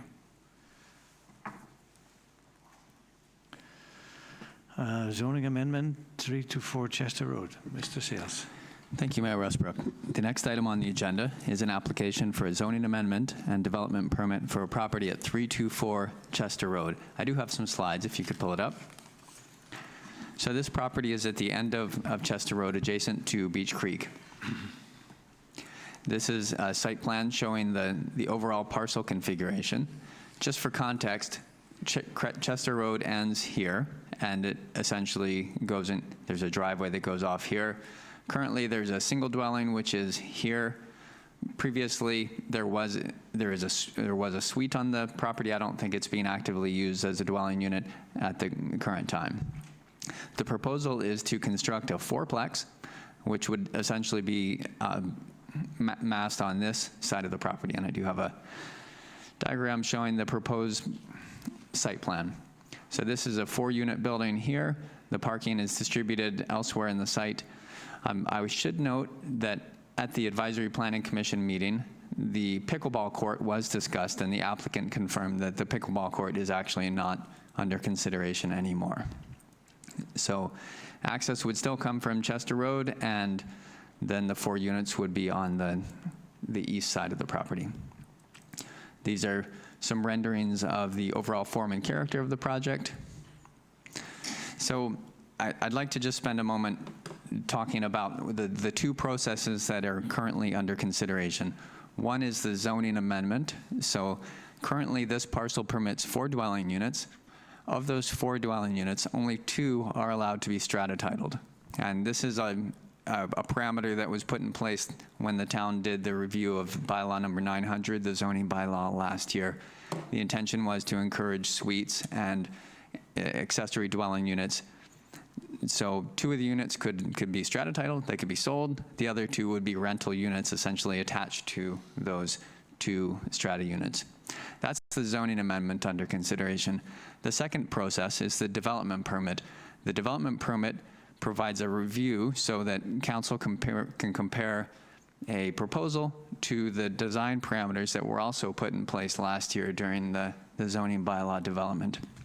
So at this time, council is not considering the development permit because the development permit can't be issued until council has considered the zoning amendment. So the decision before council today is whether or not to advance a zoning amendment that would take the first step towards allowing 4 strata titled units rather than the 2. So it's not necessarily the exact site plan or building that you're considering today. It's whether or not to advance the zoning amendment to allow the 4 strata titled units.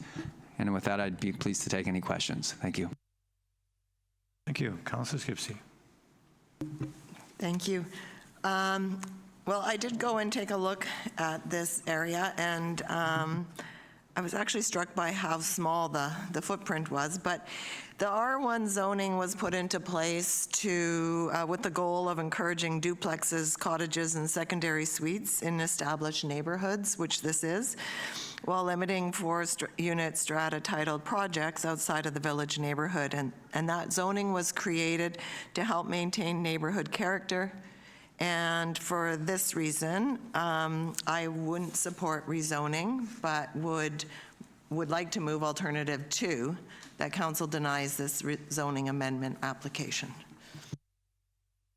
Thank you. Councillor Vander. Go ahead. You second the motion? Right. So I think that basically means that it refers back to the existing zoning, which is 2 owners and 2 rentals, basically. So it would reflect the fact that there are 2 owners and 2 rentals on that property. Is that correct, Mr. Sales?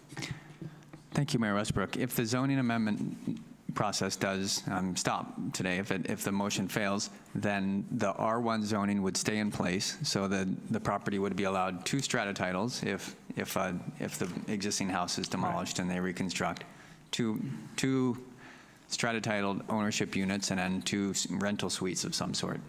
Okay, thank you. And that's Councillor Skipsey, that's what you have in mind. Thank you. Councillor Harrison. Sorry, I'd ask us to actually read page 135 at the bottom. Council should note that the 2 strata limit may affect project economics, and the applicant has indicated that if the rezoning is not approved, they would only proceed with the 2 strata titled units. It would not include rental units or secondary suites. So if we do this, if we reject the rezoning, we lose the rental suites. There will be no rentals. So if you look at the actual cost of the units that are being proposed, so if you look at BC assessment and you look at the value of the land, when you have more units that are dividing up the land, you'll get a cheaper home at the end of the day. That's just simple basic economics, right? The land is the most expensive part of your house generally, and if there's less land per house, you get a cheaper house. So most of the homes in the area are 1.6 million. Every other house on Chester Street is 1.6 million. This one property has a land value that's significantly less. So if you divided that by 4, it'd be even cheaper. So it is something that it's not the deeply affordable. Ideally, you'd be getting at a price point of $350,000, but this would be creating probably the most affordable you can do in the private sector on that scale. So I think we do lose out if we basically double the land value per unit. It will make it significantly more expensive, and you'll have half as many units.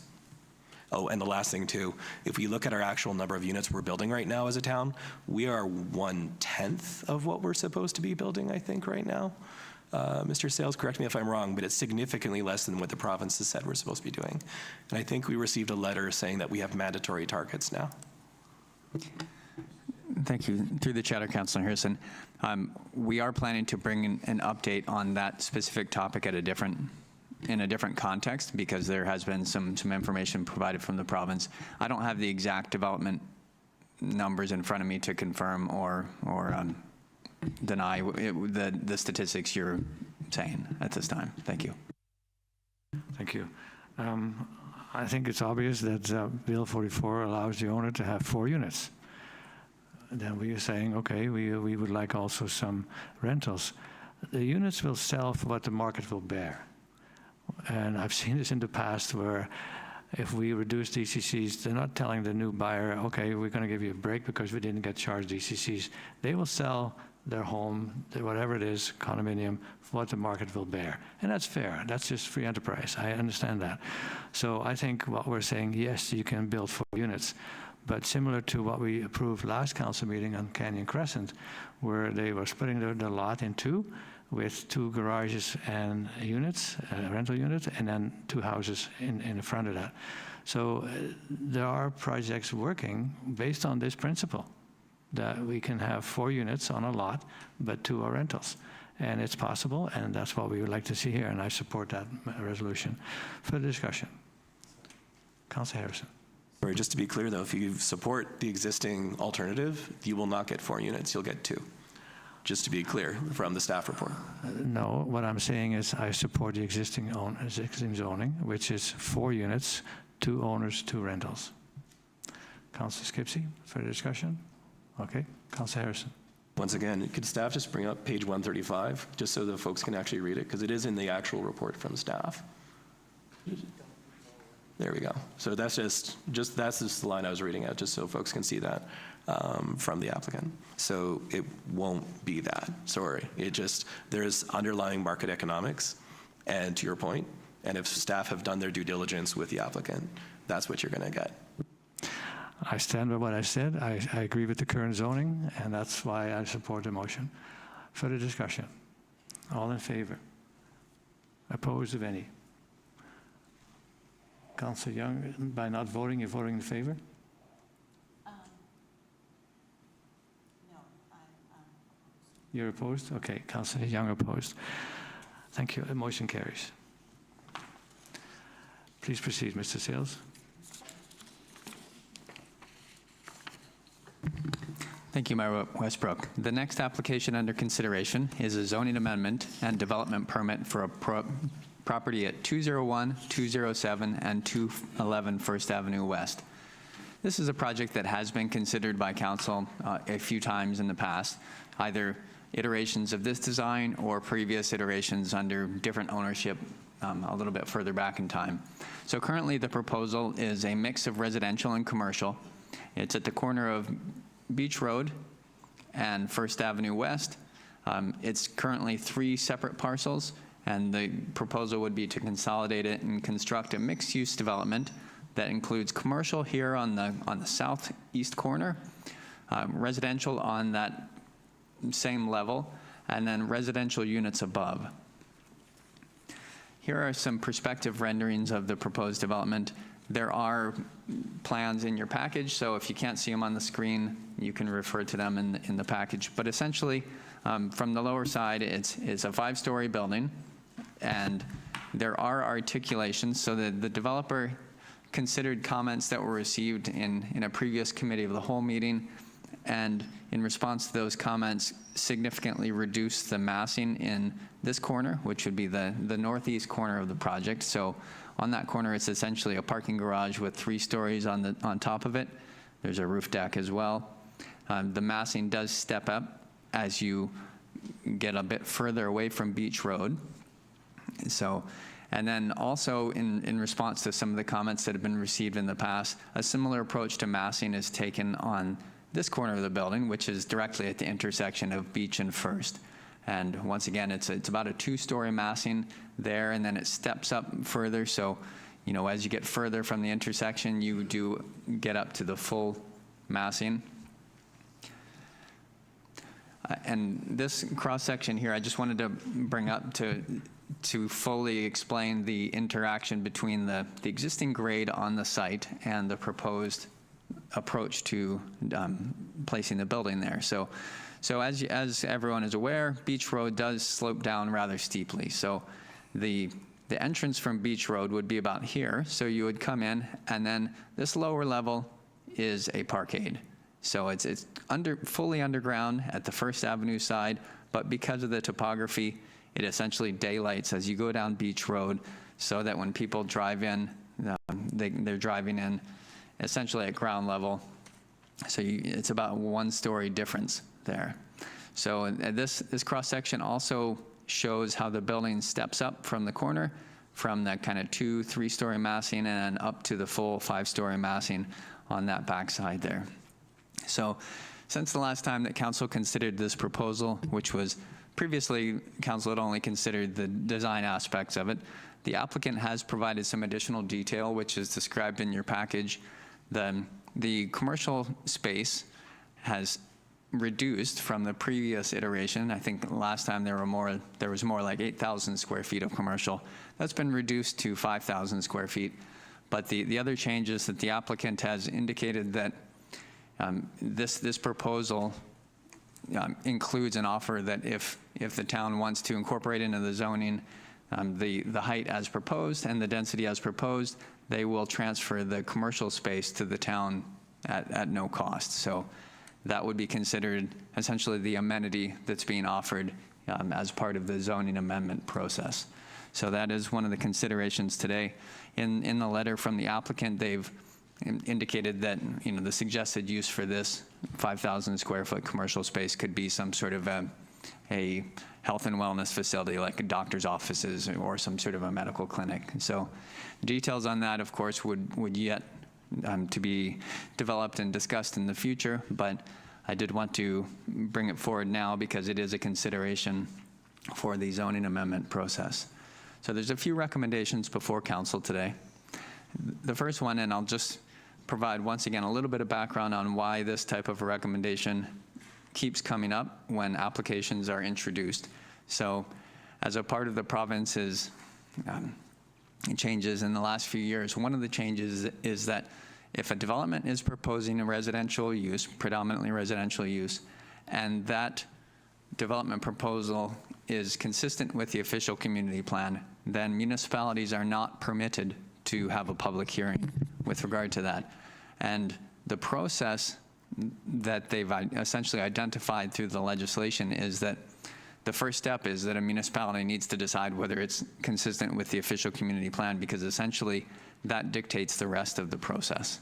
So the first step when these zoning amendments come forward is for council to make a determination as to whether it meets the official community plan. From the perspective of staff, it does comply with the official community plan, and there is an analysis in the council package as to the criteria that staff consider when making that determination. Essentially, that determination depends on the location, whether it's the type of use that's contemplated and supported in the OCP, whether the density is comparable to what's contemplated in the OCP, and to a lesser extent, some of the other policies. The one area that is flagged in the memo is that the OCP does discuss height and discusses that 3 stories should be generally considered the maximum. Higher buildings can be considered on a case-by-case basis after reviewing specific criteria. So those are the comments with regard to OCP compliance, and once again, staff do consider this application to be generally compliant. So the implication for that is if it does move forward, then the town would not be permitted to hold a public hearing. Secondly, the recommendation is to refer this application to the Advisory Planning Commission, and there's a few items that staff are specifically requesting that the Planning Commission comment on. First, there's comments in the design guidelines or in the OCP description of this area, speaking to things like the compact nature of the development and the village character. It's a bit subjective, and that's one of the types of areas where the Advisory Planning Commission really excels, is in reviewing those areas of the OCP that are a little bit more subjective and providing some comment about things like compatibility. The second area is with regard to the development permit, and the design guidelines, or the development permit area guidelines, speak in favor of small cluster designs, human scale, breaks where possible, breaks should be avoided along major shopping streets where possible. So once again, a fair bit of subjectivity there, and that's something that the Planning Commission could comment on. And the third part, which warrants a closer look, is with regard to building height. Building height is, once again, can be considered for taller buildings, but only when specific aspects are reviewed in detail. The majority of the building, it is taller than 3 stories, as previously noted. In the northeast corner of the building, which is the side adjacent to beach, it essentially steps down much lower, but it still presents a rather strong massing in that corner. So that's, if there's anything that the Advisory Planning Commission could look at in detail to help refine if this proceeds further in the process, it would be that. So the recommendation is to refer it to the Advisory Planning Commission with requests that they specifically comment on those 3 areas. And with that, I'll take any questions at this time. Thank you. Thank you. Councillor Young. I'm just wondering, when they're asking for commercial DCCs to be removed and a reduction in residential DCCs, how much could we get in DCCs in full? Thank you, Mayor Westbrook. Sorry, through the chair to Councillor Young. So the town does have a DCC reduction bylaw in place that essentially reduces DCCs for residential, where the density is above a certain threshold. And if it's above that certain threshold, then the DCCs for commercial are reduced or are eliminated entirely. So the request that the applicant has made for the DCC reductions are already in place. They indicated that in the letter, but there's no, it didn't need to be made as a special condition. That reduction is already in place. I should also add, because Council did review that reduction bylaw in a previous meeting, that we discussed this with the town's legal counsel. If Council were to eliminate that DCC reduction bylaw, so essentially rescind it, from the time that that bylaw is rescinded and 1 year passed, any project that's in stream during that 1 year is not impacted anyway. So long story short, they have requested it, but the decision to waive or not waive those DCCs is not under consideration at this time. Thank you. Thank you. Councillor Skipsey. Thank you. Well, I feel that the scale and the height of this building is too tall, and I don't think I need the Advisory Planning Commission to tell me that whether or not the height is too tall. We're going from what the current zoning is, it's just 12.75 meters to 20.6 meters. And I think because this is a transitional zone, it's supposed to integrate residential into the commercial area. And I was on council when a previous proposal came forward. It was 4 stories, and we sent it back and approved it at 3 stories. And I think that that's what is appropriate in this location. And we keep hearing again and again when we do our OCP that it's the small town character that people like the most about Qualicum Beach. And so when the discussion is complete, I would like to request that staff work with the applicant to find a proposal of 3-story building. That's your motion? Yeah. It's seconded. Councillor Vander. Discussion. Councillor Vander. Go ahead, Councillor Harrison. So firstly, I think we're getting out of order. The first thing we need to do is determine whether or not this is OCP compliant, and then we can have subsequent recommendations. But I think to unilaterally just do that is slightly out of order.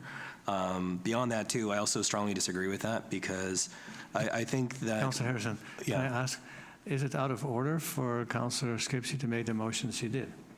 I'm looking at from the corporate services side, GEO side. Just want to confirm that that motion can be made. I'll defer to the Director of Planning as he knows the process. Okay. Mr. Seals. Thank you, Mayor Westbrook.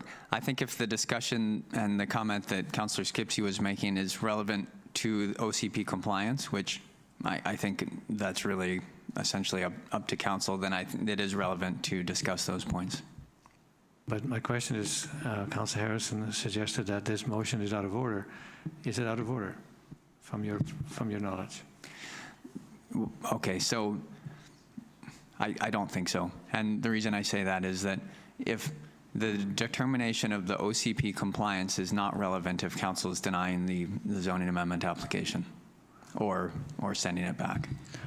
Yeah, I think what Councillor Skipsey, I'm just looking at my binder, on page 212, it has the alternative options, and it says Council requests the following changes to the proposed development with all the addresses, and basically to reduce the height to 3 stories. So you're basically moving alternative number 2, adding the words to reduce the height to 3 floors. And that was seconded by Councillor Vander. Thank you. Go ahead, Mr. Councillor Harrison. Well, the 2 issues here is, one, then you're giving up the donation because there's no way it'll work financially. It's just you're losing too many units. It's just flat out not going to work. And why that's important is because I was talking, like I said, I spent a little time talking to a councillor from Langford, The Colwood Medical Clinic, one of the comments she made about it, because they're doing their own, is the Colwood Medical Clinic is 100% dedicated to the residents of Colwood. Whereas a private medical clinic, like your average doctor clinic, is not allowed to discriminate based on geography. So if you add 2 doctors to a medical clinic, there is no way to make sure those doctors, new doctors, are treating patients in Qualicum Beach. They're required to take from the list of the whole region. So it could be anyone in Arrington, it could be Parksville, it could be Teunis, et cetera. So I think this is really rare opportunity to have basically a medical clinic gifted to the town. And I'd suggest if we want to have a hard limit on that, we'd have to be very generous about things like tax status, offering multiple years tax-free to make the money work, because this is a huge impact on the finances. It's a huge loss in the number of units. The other thing I'd point out too, though, is that we are not the same community we were 10 or 15 years ago demographically. We are increasingly a community of older seniors. It's a quarter of our population. That number is going to significantly rise in the next census as well. And when I first ran, the number of people who said they're looking to downsize, but there's nowhere for them to go, was a very, very high number. So we do need more multifamily units in Qualicum Beach. Right now, about 83%, I think it was in the census, of households live in a single family home. That's really, really high. The census has a breakdown of the number of what type of units people actually live in. There are 3,300 folks living in single family homes, 55 folks live in duplexes. I think it's 500 to 600 live in an apartment, or row houses, I think. I'm trying to remember, sorry, the census is complicated. But I just think there's a huge need for folks to move into that. I would like to see the APC look at how we can reduce the scope of the building, but I'd prefer it to be a more collaborative process where we work with the developer to look at how the finances work, as opposed to just saying, thou shalt do 3 stories and then consequences be damned, because we're going to find the project just won't work, and then we lose the opportunity for a medical clinic that is run by a nonprofit that'll service the citizens of this community. And if you get 4 doctors, average attachment is 1,250. Yeah, that's 6,000 people, I think. No, it's 5,000 people that are attached just with 4. If you have 6 doctors, it's going to be 7,500. So that's basically the population of the town almost. So it's a real missed opportunity. Thank you. Councillor Vander, anybody else? Did you want to speak to this? Sure. Well, I agree that the height should be kept to 3 stories, and I think that it's unfortunate that we're being asked to decide on what I see as two separate issues, and they're being squished together. I don't know that the space being donated to the town is free of, it definitely isn't free of how can I say it, of strings. And I think that we really need to be clear on what has just happened in our OCP review process, where people do value the small town character of Qualicum Beach, and that we do need to respect the neighbors that are around this proposed site or proposed building. And it does not meet the OCP requirements. To me, it's not OCP compliant. So I think that we should send it back to the developer and say 3 stories is the limit, and that is, we will have to deal with any consequences if there are. We have other options for healthcare facilities that we're looking at, and I don't think that we should sacrifice our town unnecessarily. Thank you. Councillor Young. I think I agree with Councillor Harrison. It is modern times and modern needs. And we have other buildings that are 5 stories. We have the railway station project, and we also have East Village, and it's all about density. The province is saying that we're not building enough, and here's an opportunity where a developer is going to do, these added units, and so I'm in favor of this project. Thank you.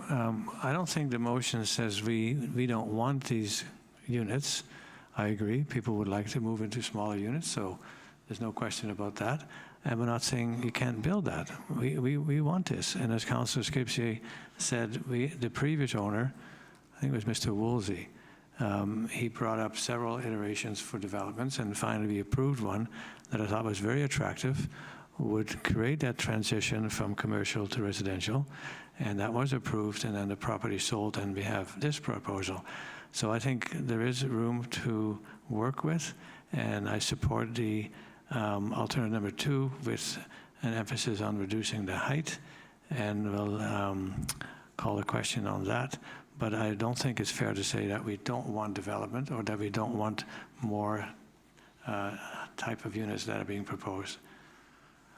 Councillor Harrison and Councillor Young. Just 2 things. Firstly, I think the fact that the Woolsey project was never built is indicative of the fact that there might have been a problem with the ask. If the project that council approved was financially viable, why wasn't it built? Doesn't seem to make sense that someone would walk away from free money if it was something that was innately profitable. The second point I make too is on the June 16th meeting for the City of Parksville, there was a great presentation on water use.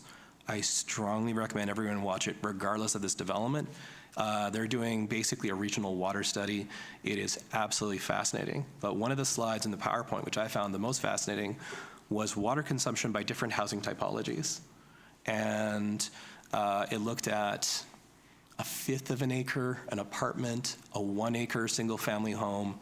And when you go through the different units, the single family home on a 1/5 of an acre is double an apartment. The 1 acre single family home is 3.5 times the annual water consumption. Basically, it's lawns is what's taking up all the water. So what I see right now for development writ large is that the town has really small boundaries. So we're not sprawling, but the RDN, 3 of the 4 electoral areas are growing faster than the provincial average. And what are they building? They're building single family homes mostly. And we are really sprawling in the rural areas. And we're starting to see water levels in the rural areas are actually being impacted. And this is why I think we need more density in the municipalities, and we really need to push back on those large single family homes in the rural areas, because that's the big problem right now in terms of water usage. So I do disagree with this decision. I think there'd be a better conversation if we could sit down with a proponent and look at, I would like to see in theory, a smaller building, but I'd like it to be a more collaborative process where we sit down with the proponent first and say, if we still want to have this amenity being provided to the town, what is the sort of financial back and forth where we can reduce units and still seeing that provided? And that's sort of always been my position. I think if we just say with a hard and fast, thou shalt build 3 stories, without having that back and forth, it really jeopardizes the amenity. Will they still maybe build a 3-story apartment building? Maybe, maybe not, who knows? I mean, we had a 3-story apartment building approved before, which wasn't built. So I think we might lose both the baby and the bathwater with this. Thank you. Councillor Young. I'd like to see the developer work with having this referred to the advisory committee and having the developer work with them to come up with a plan that will work. I do not want to see a decrease in the number of units. We need the density. That's all there is to it. I mean, East Village is fully rented out or sold, and they still have a waiting list of over 50 people. There is a need for more units. And again, I just want to reiterate, there are other buildings in our community that are 5, 6 stories. So it's unfortunate that it's another 5-story build in the neighborhood, but we just need it. Sorry. Nothing to be sorry about. And we're all saying, yeah, we do want higher density. There's a couple of units there now. This would be greatly impacted on that property as far as way more units, walking distance, but also fits the character of the town. And I think when this motion, if it passes, doesn't eliminate the opportunity for the developer to work with staff to see how can we make this work. I think the intent is to go towards 3 stories, but we also have shown some flexibility in the past that if the building was attractive, there's some room to work with. Why the previous owner didn't proceed, I don't know. He applied for the project, and I've heard this before, years ago when the old building site was for sale. And the owner, realtors from Vancouver, said if you approve the rezoning, and that's still in place, I think there's 47 units there with some commercial, I will swear on a stack of Bibles, I will build it. The ink was barely dry, so to speak, and was for sale with the new zoning. So I've seen this and heard this before. Not that that the proponent now is going to do that, but I'm just saying work with us. Elections have consequences. There was an election. People did not like what's happening on 2nd Avenue. So there are ways to mitigate that. The Railway Street project that's now filling up, there is a very similar project in Tofino, but it was 3 stories all the way across instead of having 4 or 5 and then down. It was across the floor and it was easy to build, very practical, many units there. So there are ways to accommodate the needs and still maintain what I would call the character of the town of Qualicum Beach. And in the quality of life survey, it was clearly indicated that people like that feel of a small town character, and we need to work with the developers to do that. When we built Villa Lilla, or maybe approved Villa Lilla and Villa Rosa with, at that time, Mr. Vander, he too wanted to go high. And so we had lunch, which I insisted I paid for, and I said, here's the quality of life survey. And I said, this was a response by thousands of people who worked hard to get this OCP in place and these type of things that they want to see as principles. And I believe it's our job to try and stick with those principles. So when he saw that, he changed his mind and built the buildings that you see now. Very attractive, in my opinion, very popular. They took place where there was a garden center at one time. Now there is lots of units. Out across the street was just an empty parking lot, and there's nice units there. So we have proven examples of working with developers to maintain the character and the feel of the town of Qualicum Beach. And I hope that the owners will look at that and say, what can we build? This and the next project on the agenda is to what can we build so it fits the character of Qualicum Beach. Because that's what attracts developers and builders and homeowners in the first place. Because we're not like any other city or any other town. We do have this character that we want to maintain, and it's council's job. And during the election, that was very clear that they wanted this council to protect the reasons what attracted us to Qualicum Beach in the first place. Anyone else? Councillor Harrison. Well, I would also point out, too, though, that throughout the election, there was a frequent reference to any building being over 3 stories being a violation of the OCP, which is just factually false. So there was a lot of misinformation in the election campaign, too.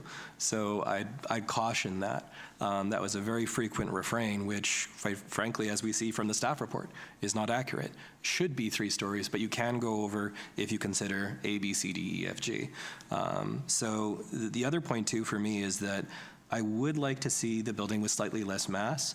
My problem with the resolution as it stands is it has that hard limit of 3 stories no matter what, as opposed to looking at how can we work collaboratively to reduce units while still maintaining the viability of the amenity. So what I'd suggest is that we lay the current motion on the table, and instead I'd move that council requests the developer work with staff to reduce the number of units while maintaining the viability of the proposed amenity.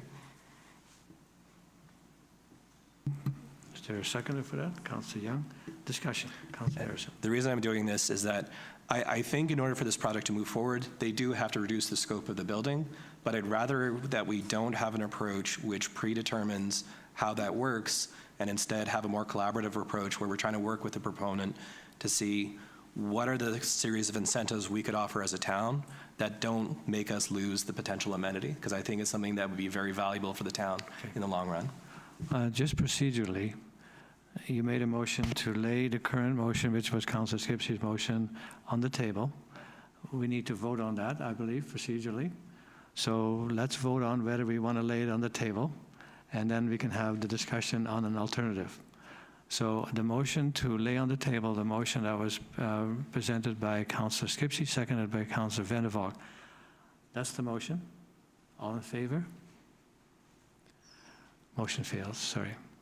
So what I'd like to do is work with the current motion, but also, as you said, work with the proponent that in certain cases, and in the OCP it says that there are exceptions for height if it meets the character description of the town of Qualicum Beach. So yes, it looks like we want to go towards 3 stories, but as we have experienced in the past, there are exemptions to that depending on the location and the character of the building. Councillor Harrison. Could staff read out the motion, because I think it precludes that compromise? Ms. Svensson. Yes. Moved Councillor Skipsey, seconded Councillor Vander. The Council requests the following changes to the proposed development at 201, 207, 211 First Avenue West. Reduce the height to 3 stories. See, that's not a compromise, that's a dictate. So if we want to have a compromise, that's why I suggested the alternative to lay on the table, because that would actually be a compromise where there's good faith. And I think the developers heard quite clearly that 3 stories is the expectation, but I got a hunch we're going to end up with something that's 4. So that's why I made that motion. As it currently worded, unless you want to amend the motion, it is a dictate, and it says thou shalt build 3 stories no matter what, and there isn't any gray area there for staff to really change that. Councillor Skipsey, this is a very good discussion, and I always feel that sometimes when you go to a meeting, you think, well, that's what I'm going to do, and I've often had that feeling, that's what I would like to see. But when you listen to the debate and comments and think about the report some more, you may want to change your wording slightly to not eliminate any opportunity. Is there such a feeling in your mind right now to amend the current wording, which is very strict, to allow for some flexibility after staff work with the owner or their proponents to see if there can be something else than exactly 3 stories?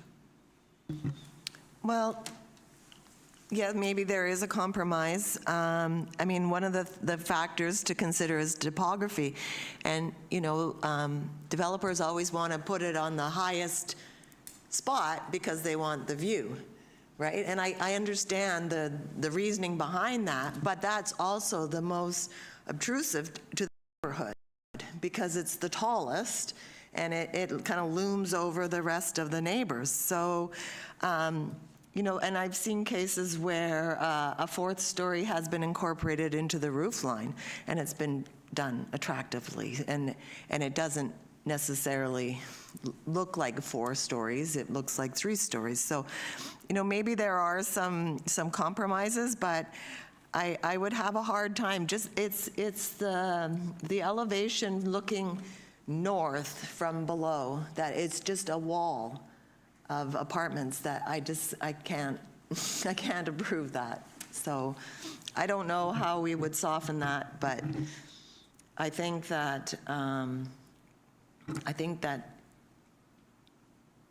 I don't want to see a building of this scale, this height and massing in this location, in this transitional location. I understand that. But I also think there may be some room to work with the developer to make it into an attractive building that doesn't go against the desire to keep a small town character feel. So I'm looking for some amendment to the motion that would allow discussion between staff and the proponent to see if we can change the massing and the height of the building that you mentioned coming up Beach Road. It almost looked like 6 stories on page 215. It looks like a pretty solid corner still. So, but I am looking for some indication that gives rise to the opportunity to have the proponents work with staff to meet the objectives of the OCP, and that is to maintain the character of the town and not hard and fast on 3 floors.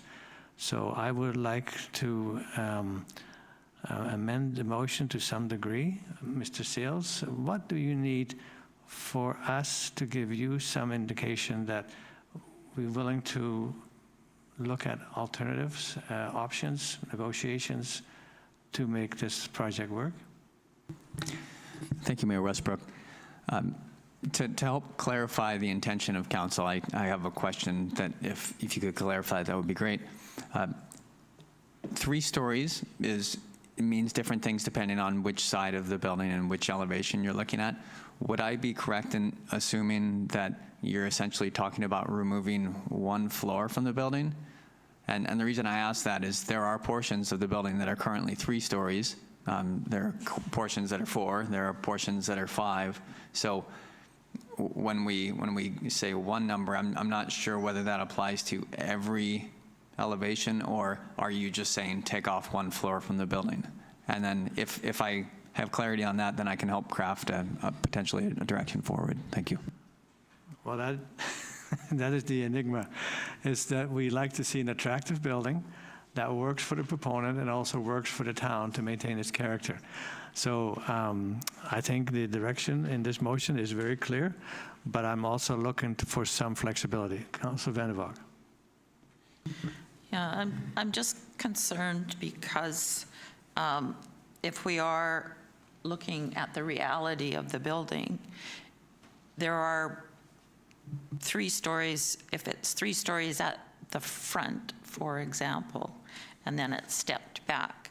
At the back, it's essentially 6 stories because it's got the parking, which is almost a story in height. And then you've got 5 stories of living space, and then you have a huge roof. So the proponents of the proposal did make a presentation previously, and I think a lot of these points were brought up at that time. And as far as I can see, nothing has changed in their design other than the fact that they're no longer having a medical clinic in the parking space, essentially in the parking space at the back. And the massing and the size and the height has not changed at all. So I don't know that I think that if we say, well, we'll want to work with the developer, we've already made suggestions or made comments, and nothing has changed. So I don't know that we want to, I think we need to be firm on what it is we want.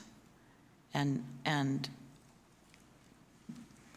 the word collaboration it's a good word, but I would have hoped that some changes would have been made by this point. I mean, this is crunch time.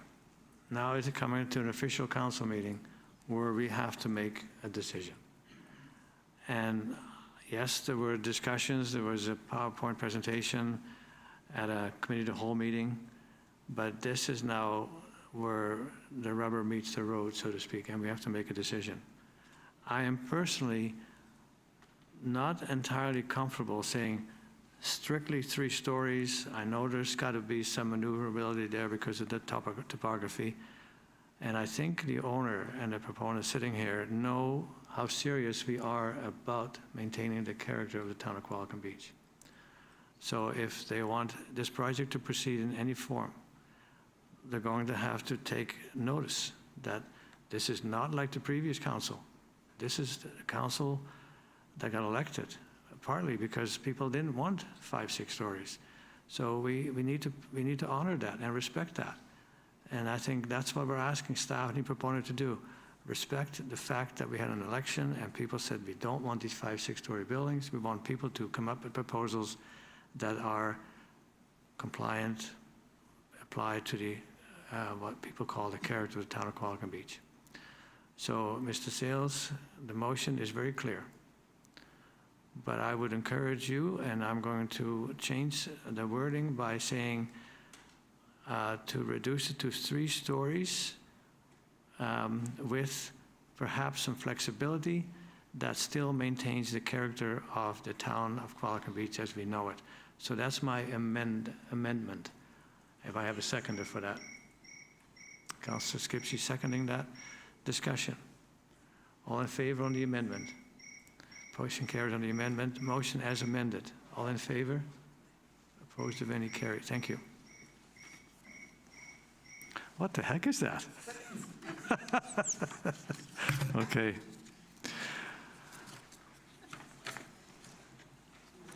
Yes. Yes. Request for a 5-minute recess. Councillor Harrison. Councillor Skipsey, all in favor? We have a 5-minute recess. Thank you.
call the meeting back to order.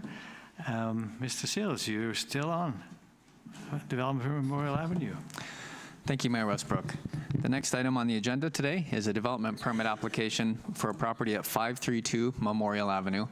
This property was considered previously by council at a committee of the whole meeting. I do have a few slides to pull up. Okay, so this property is adjacent to Memorial Avenue and Hoylake Road. The lower portion on the slide you're seeing up there, that would be Hoylake, this would be Memorial. So the proposed development is essentially 3 small buildings on the lower portion of the site as you go down the hill. The upper portion is a multi-residential building. Come on, next slide, there we go.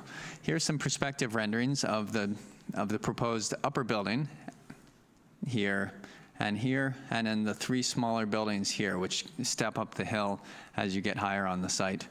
The proposed building is 4 stories, and then there is an upper elevator access and community amenity room that allows access to a rooftop deck for residents of the building.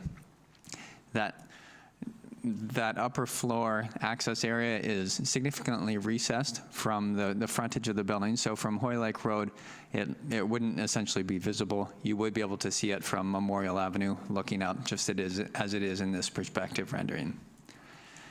This is an excerpt from the staff memo that compares the previous proposal that was considered by council to the one that is currently under consideration by council. So previously, the development that was presented at the committee of the whole meeting was 5 residential floors in essentially a rectangular format. So as you continued to the edges of the proposed building, it continued to be 5 stories.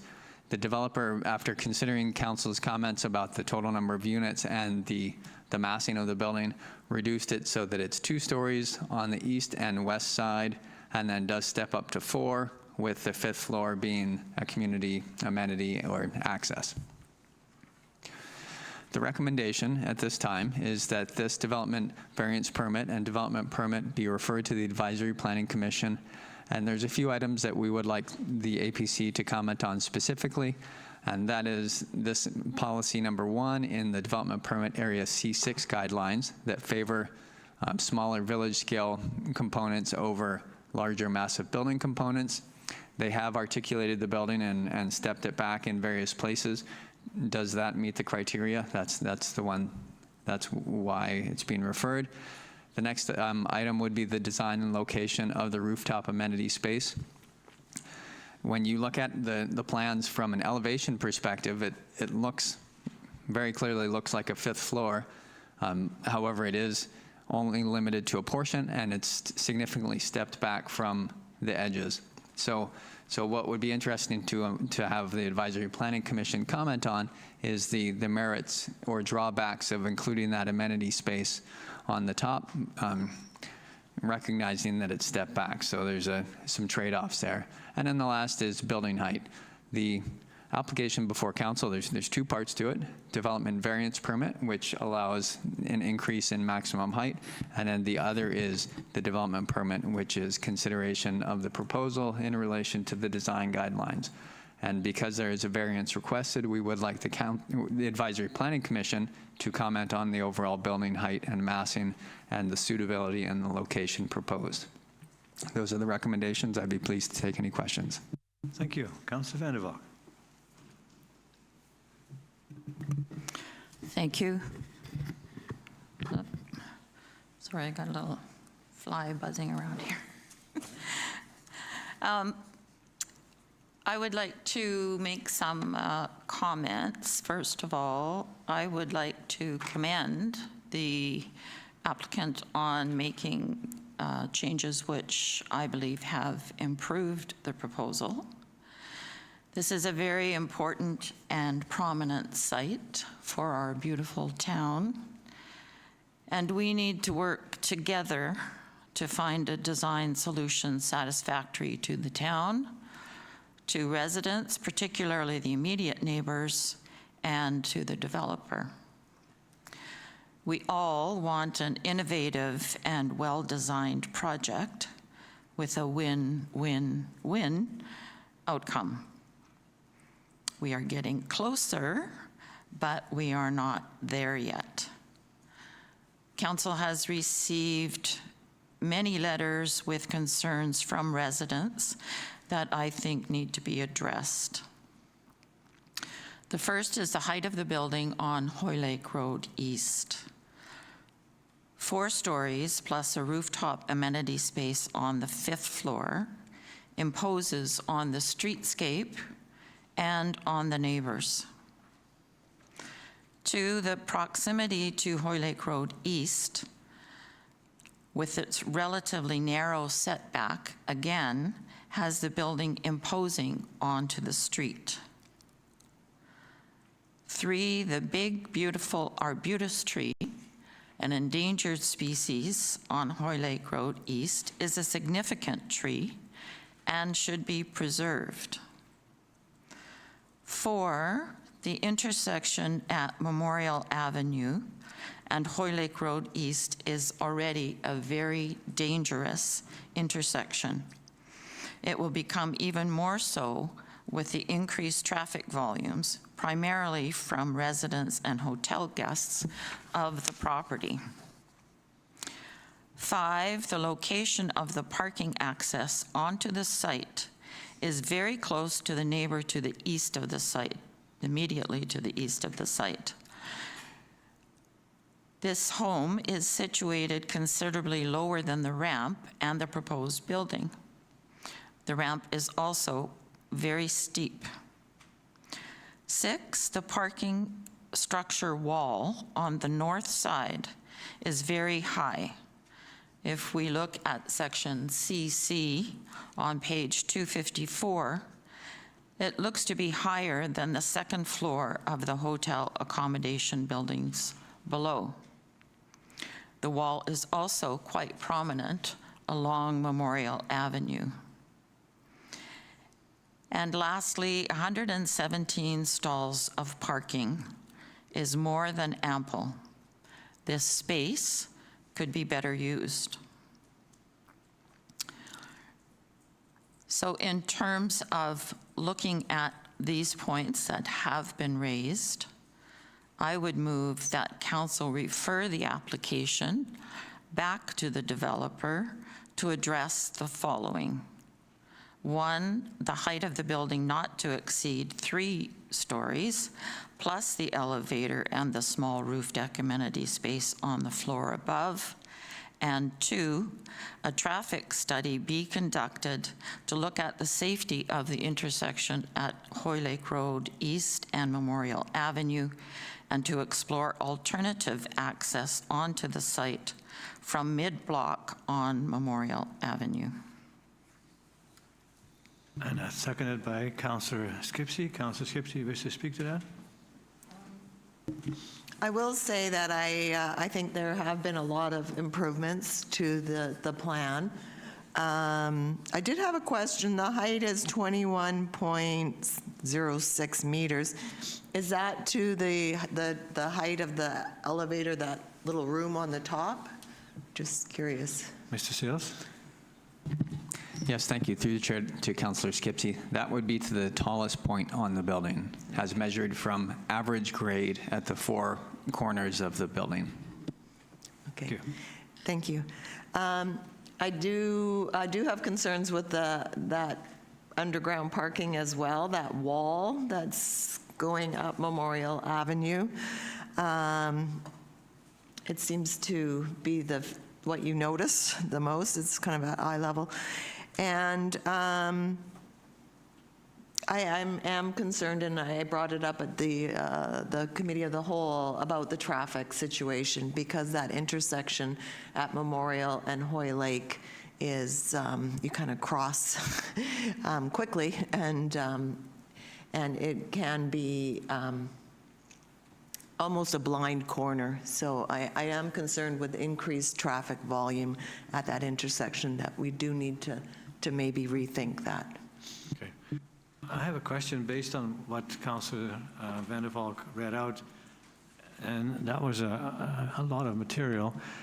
But if we did change the entrance to the property from Hoylake to mid-block Memorial, would that also then allow the building itself to shift slightly to the east and also away from the road, so further down the property, so it's not so imposing on Hoy Lake Road? Thank you, Mayor Westbrook.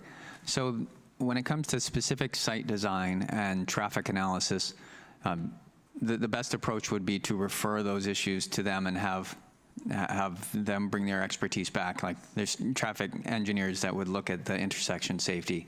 There's architects that would look at the viability of different access configurations. So I wouldn't be comfortable kind of saying, yes, it works, or it doesn't work, or this is better than that on the fly. Thank you. Thank you. I appreciate that. It's a big question. Anyway, I support the motion and direction is going to look at alternatives, and I agree. Actually, I like the rooftop idea. I think it's a great amenity, but I do agree that there were many letters from people who live in the area that are concerned about the height so close to the street. And also, and you pointed it out, that it's high prominent location coming up Memorial from our waterfront into town. Lots of traffic. So that gray wall, I agree with you. Maybe there's a better way. So we're not saying less units, but I know when this property was first rezoned, when it was a hotel, such as it was, and Carson Jensen did a proposal and he took the sight lines from across the street from St. Andrew's Church. And I think what he did with that was create a location for a cluster of units that would meet the demand for having the development being financially viable, but also address the character and the first impression as you drive up Memorial Avenue as far as the development. So I agree with the resolution that it goes back to you and the proponent to see if we can, again, just like the previous presentation, make it more attractive and according to the character of the town of Qualicum Beach that people really appreciate. Mr. Sales? Yes, thank you. Question of clarification. So it'll go to the applicant to make some changes to reflect council's comments. Is it council's intention that it go to the Advisory Planning Commission after those changes have been made? Or is it council's intention that it come here and then you refer it? And the reason I ask is timing. We're heading into summer months and there's less council meetings coming. Well, that's a question for all of council. Are you prepared to, with these comments, to work for staff with the APC and the proponent to try and achieve the requests, call it that way, on your list? Is the council okay with that? Councillor Vander? I would prefer if it did come back to council before, but that's my preference. Okay. I'll just go around the table. Councillor Harrison? Yeah, so I disagree with a lot of that. Firstly, the 3-story reference in the OCP is for the village neighborhood area. This is not in the village neighborhood area. So just as a point of clarity, it is on Memorial, so there's certain things about Memorial in the OCP as noted in the staff memo. But I just want to point out that that rigid restriction to 3 throughout the whole town is actually not what our OCP actually says. Secondly, I have to really ask, what else do you really expect? When we say more like the character, what specifically are you looking for? Because those are just words. Like, specifically, what are you looking for? If you're not providing that clarity, how can someone satisfy the need of more like the character of the town? Those are words. If you have a specific design element you want to see, by all means, be specific. But if it's just verbiage, how would someone be able to respond to that, right? And I come back to just, they reduce the number of units, they significantly reduce the mass of the building by taking off the corners, basically, and turning them down. I have a hard time seeing that every single time there's multifamily, we're basically saying no, come back with something else with very vague directions and no specificity. So how can you actually satisfy that? It just seems like folks are going to be spending a ton of money on architectural drawings with no clear outcome. So I think we're really jeopardizing people just walking away saying, I can't deal with this council because they're asking for things that aren't clear. Maybe so, but I was rather specific when I said that when we first rezoned it, There was a design created by, and he's in the room right now, so if, I hope not to embarrass you, Carson, but you did come up with a plan.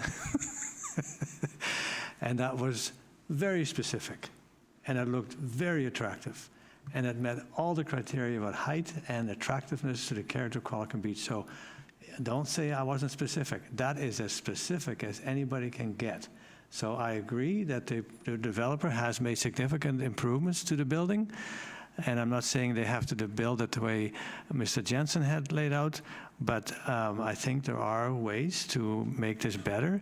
And I also want to use the example of the proposal, forget when it was exactly, I think it was last year, for the new lodge and the clubhouse at Pheasant Glen. And we turned it down. And people, I know from gallery comments and later, were ticked off with me and said, why do you keep turning these things down? This is great. I said, no, it's not great. And I always spoke with the owner, and we're going to get a better presentation. When they came back with an alternative that I think would put this golf course with their facilities at the top of the list for anyone who wants to golf on Vancouver Island, now they've got it. What they design now is much better. Everybody agrees with that. So saying no to development doesn't mean no forever, never. It just says we expect better. Qualicum Beach is different. I know neighborhoods not far down the road on the highway, they build, big square boxes with lots of units. That's not Qualicum Beach.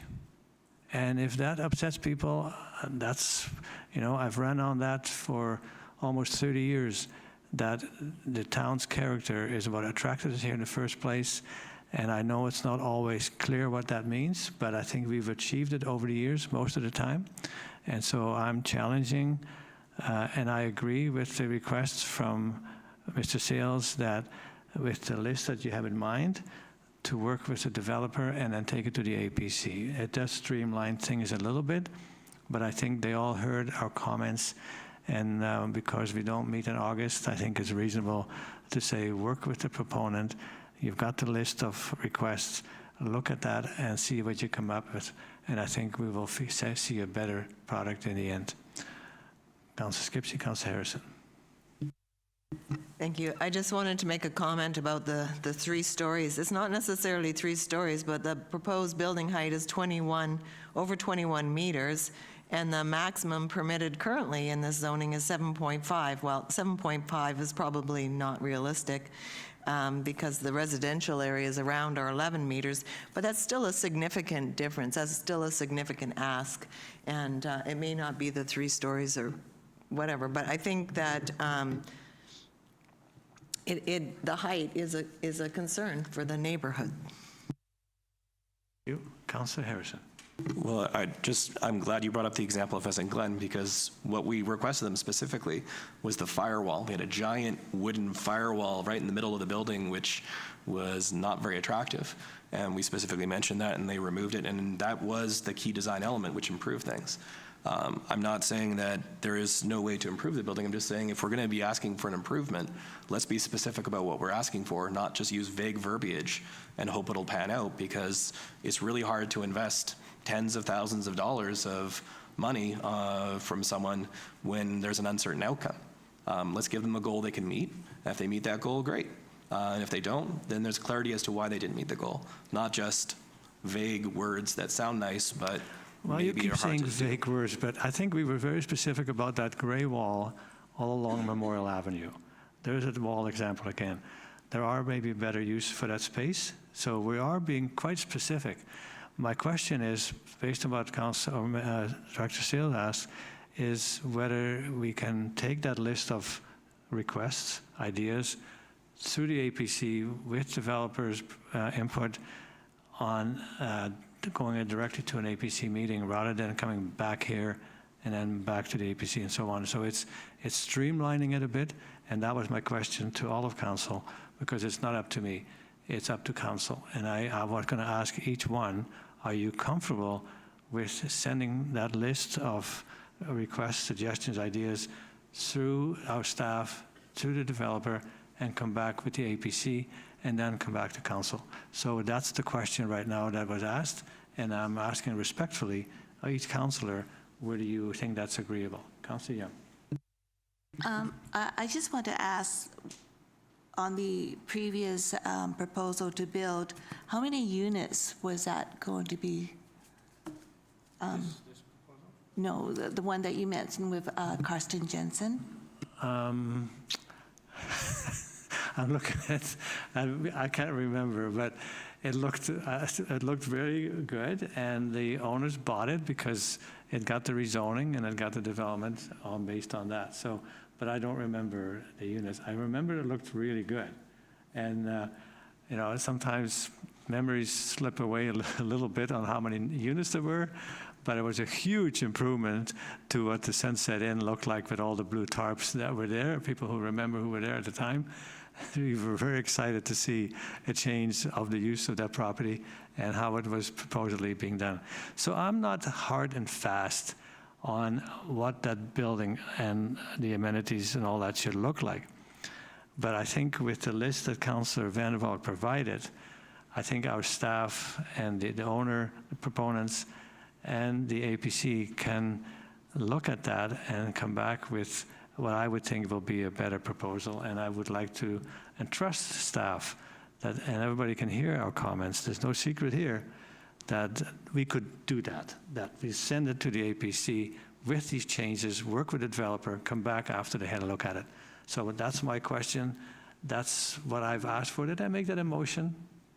Okay, I'll make it a motion. We currently have a motion on the floor now from moved Councillor Vander, seconded Councillor Skipsey, that the application be referred back to the applicant for reviewing height not to exceed 3 stories, including elevator and rooftop amenity, and a traffic study be conducted to evaluate the impacts of the increased traffic on Memorial Avenue and Whole Lake Road East, and look at an existing alternatives, including mid-block of Memorial Avenue. Right. The only words you have to change is back to the developer is to the APC, right at the beginning of that motion.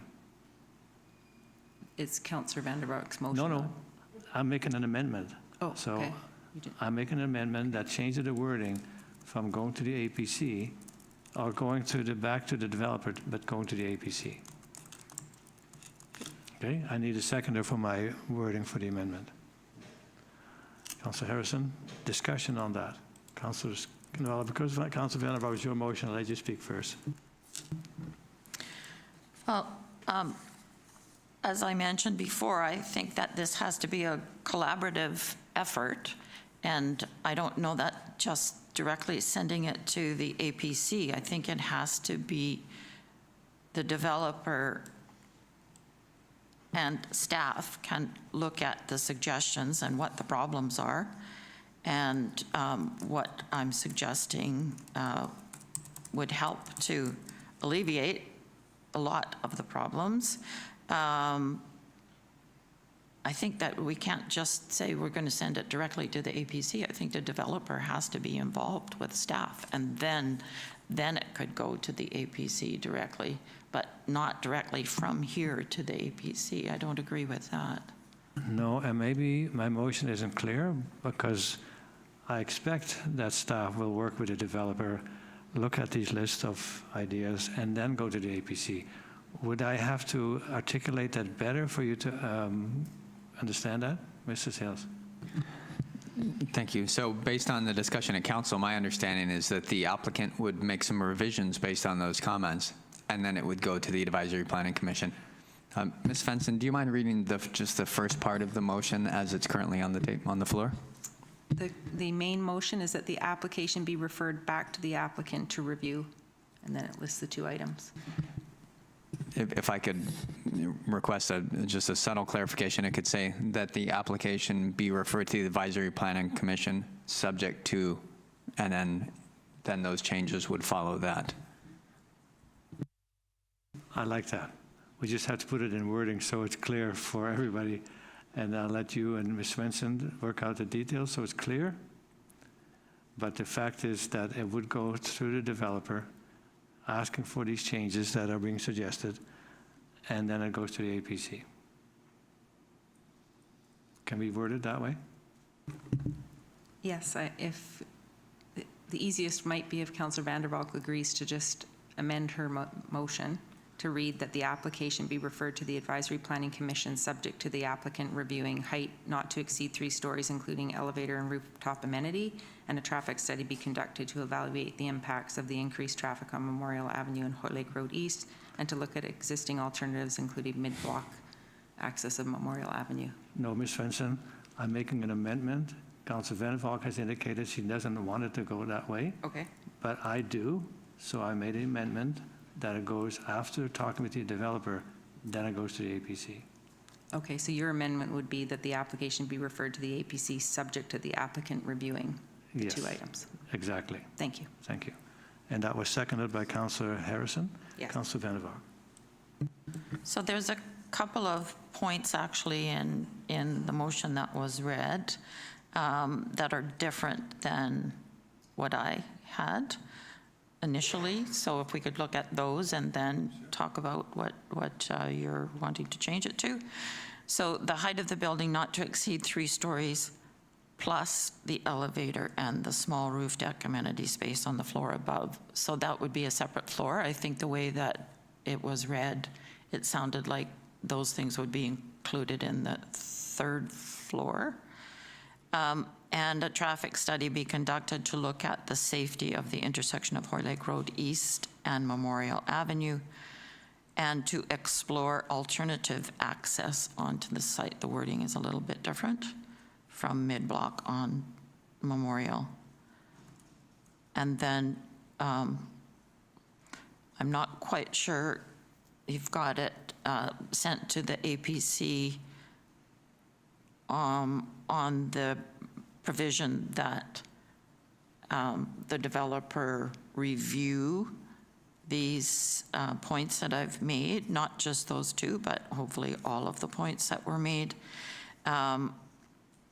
I think it needs to be less of a review and more addressing those points.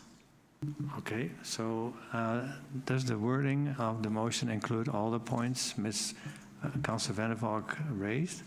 No, it does not. When she read the motion out, she had the 2 points. She discussed the points in just general conversation, which we have listed, but that was not the motion that was read out. Let's get all the points. Yeah. Go ahead. Mention all the points you want into the resolution. Okay.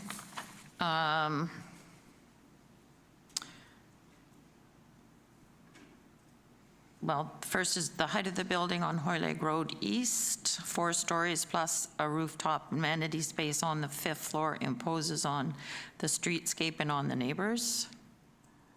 So that needs to be addressed, but it will be addressed in the 3 stories. Proximity to Hoyle Lake Road East, the relatively narrow setback, again, has the building imposing onto the street. The implication of that is if the building could be moved back from the street, then that would help with that. Big, beautiful arbutus tree, an endangered species on Hoyle Lake Road East, is a significant tree and should be preserved. For the intersection at Memorial Avenue and Hoyle Lake Road is already a very dangerous intersection. It will become even more so with the increased traffic volumes, primarily from residents and hotel guests of the property. 5, the location of the parking access onto the site is very close to the neighbor to the immediate east of the site, whose home is situated lower than the ramp and the proposed building. The ramp is also very steep. 6, the parking structure wall on the north side is very high. In section C-C on page 254, it looks to be higher than the 2nd floor of the hotel accommodation buildings below. The wall is also quite prominent along Memorial Avenue, and 117 stalls of parking is more than ample. The space could be better used. And then my motion. So if you could submit that to Ms. Svensson in case you didn't get all of it. Okay. So that would be helpful. But I think we've got enough to work with. If you submit that to Ms. Svensson, that would help. And then, so that's the motion. But the intent of the motion is for staff to work with the developer to try and address all these concerns, take it to the APC, and then come back at a future council meeting. So is council okay with that? I'm just asking if the council okay with to streamline. Yeah, okay, so that part is good.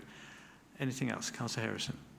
Yeah, I just come back to, again, though, that hard, thou shalt do 3 stories, and the way the motion was originally read out by Ms. Svensson is it includes the rooftop amenity for 3 stories. That might not have been in the intent, but that was what was read. So maybe we should get clarity on that. So Councillor Vander clarified that it's to read height not to exceed 3 stories plus the elevator and rooftop amenity. Is that correct? Yeah. Okay, and you'll get it in writing. We'll have it in writing for you. Okay. But for me, the reason, though, that I still have problems with this is that I look at the building and I look at the site, and I have a hard time seeing how you get 52 units without getting substantial massing throughout the whole thing, where you just have a giant mass of 2 or 3 stories throughout the whole thing. And I think that might actually be less attractive. So I'm not so sure we're going down the right direction with this. So I don't sure I actually support the resolution total. I do support the amendment, but I'm not sure about the resolution. Yeah, and I think I mentioned that we don't necessarily look for less units, but they could be spread out over the rest of the property. So I don't say we're pushing for a reduction in units, just make it more attractive, spread out over the entire site. And there is room there, as Carson Jensen used it to the max, making it attractive, but utilizing the entire property. Mr. Seals? Oh, first of all, we got to go beyond 3 hours. I'm just looking at the clock. Councillor Skipsey, Councillor Vander, all in favor to go beyond 3 hours? Unanimously, we're good. Okay. You were next, go ahead. I'm just curious, when we were talking about 3 stories and having a certain Qualicum Beach character, is it possible to get what they propose right now, 52 units on this site, and being 3 stories and still having that special Qualicum Beach character that we want? Mr. Sales, it's hard to do this on a wing and a prayer right now, but I want the owners to know we're not looking for a reduction of units. We just think it can be made more attractive, spread out. Any further comments? Councillor Harrison. The problem with that is if you look at page 247 for parcel coverage, the current proposal is 39% of the site and the maximum parcel coverage is 40%. So I'm not sure where you'll be able to move a bunch of units to 1% of the land. I just don't think that's going to work too well. So that's why I just have some qualms about when you say a hard and fast 3 stories, you're going to get blocks essentially that will be like 2 or 3 stories. It'll be a much larger block of 3 stories to maintain the site coverage. I mean, we can change the parcel coverage if we wanted to as a council, that's fine. But then you lose out on green space on the property. And so there's a trade-off. Is it a discussion? Sure. But I just think it's probably going to end up with a much less attractive building. Well, we'll see. But I'm not opposed to increasing the coverage if that's what's necessary. Further discussion. Are you ready for the question? All in favor? Come, Ms. Svensson. Sorry, I just would like to clarify, we're voting on your amendment right now? Yes. Okay, thank you. All in favor of the amendment? Any opposed? Carries. And now the motion, the resolution as amended. All in favor? Opposed? Motion carries. Thank you. Sir, were you opposed? Thank you. Councillor Young, were you opposed to that? Okay. Thank you.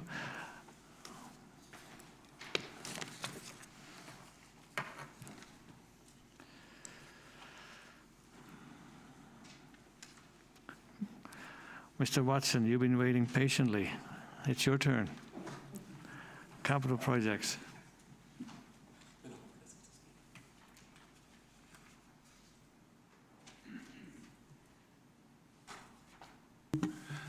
Thank you, Worship. I'll start it off with Raj here first. Mr. Hare. Thank you, Your Worship. This is going to be a little bit of a tag team presentation between myself, Mr. Watson, and John Manson, our Interim Director of Infrastructure Services. So the capital expenditure, or the capital program update, would typically be part of the mid-year update, but as Mr. Watson won't be here when we do the mid-year, we're doing the presentation for capital projects in advance. And what we will do is we'll include a detailed listing of the capital projects, which will include financial information and narrative for each of the projects alongside of the mid-year update, but we won't include it in the presentation then. So with that being said, the 2025 capital program does include carry forward projects that were in progress in 2024 but not complete. So looking at this slide, we have a total of 48 capital projects on the go, of which 11 have been completed, 33 are in progress, and 4 are showing as not started. Of the 4 that are showing as not started, the ones in red are projects that were grant dependent. So the 2 projects at the airport, the pavement overlay and a loader, and a drainage program, which was also grant dependent, which we weren't successful in achieving the grant on, will not proceed as a result. So those are really 3 of the 4 in progress not started. Were due to not receiving grants, and the other one that's showing in facilities is a security gate for the Public Works building, and that the design and need for that gate is being reassessed and will be brought forward. So if we could go to the next slide here. Actually, I'm just going to go back a slide just to quickly explain. Our capital program is actually summarized in 7 different categories. That's all I wanted to say, and then we'll speak to each category throughout the presentation as we move forward. So the transportation program is comprised of five projects this year. It has a budget of $1.3 million. One of the projects is complete, the Waterfront Highway 19A Ditch Infill Project, which was carried forward from 2024, and 4 of the projects are in progress, and all of those projects are projected to be completed by year end. Over to you, Oliver. Thank you. So the first project in our list here is the Highway 19A Phase 2 ditch infill project, where we expanded the parking and included some additional shared pathway. So we did we completed 2 sections. One is on the west side of Bay Street, which was about 60 meters in length, and the other one was about 210 meters in length west of Memorial Avenue. So those projects were completed in May of 2025, and they were also supported by a grant funding of 70% or close to $500,000.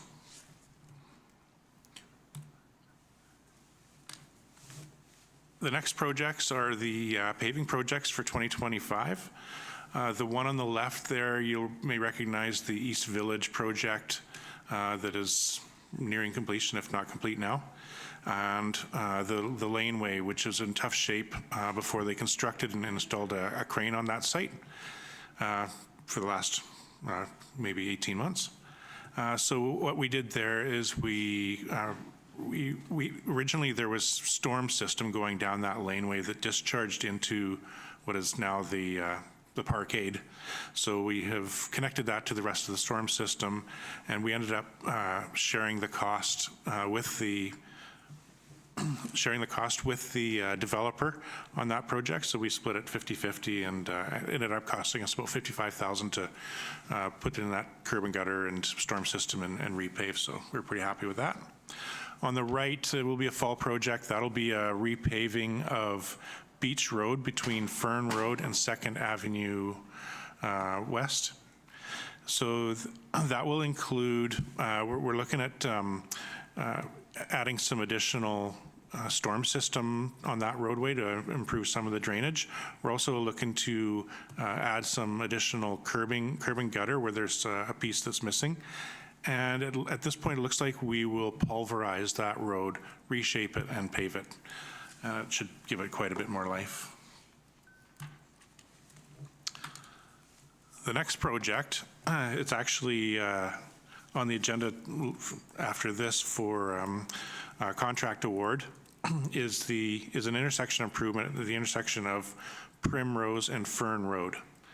So at this location, we've had some issues with the sidewalk where it meets the road on both sides of the intersection, on the east side of Primrose, on both the north and east corners.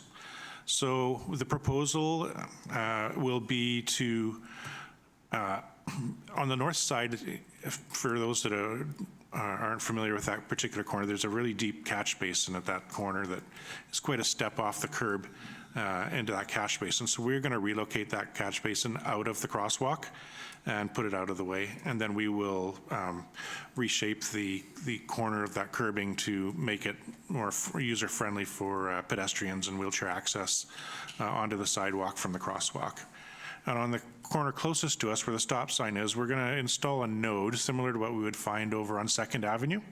And we're going to improve the drainage on that corner and make more of a space around that hydro pole that's really limiting the area. So there will be a contract award for that coming up here later this afternoon, hopefully not too far away. Thank you. And in the drainage area, we have 9 projects on the go this year with a budget of $3.9 million.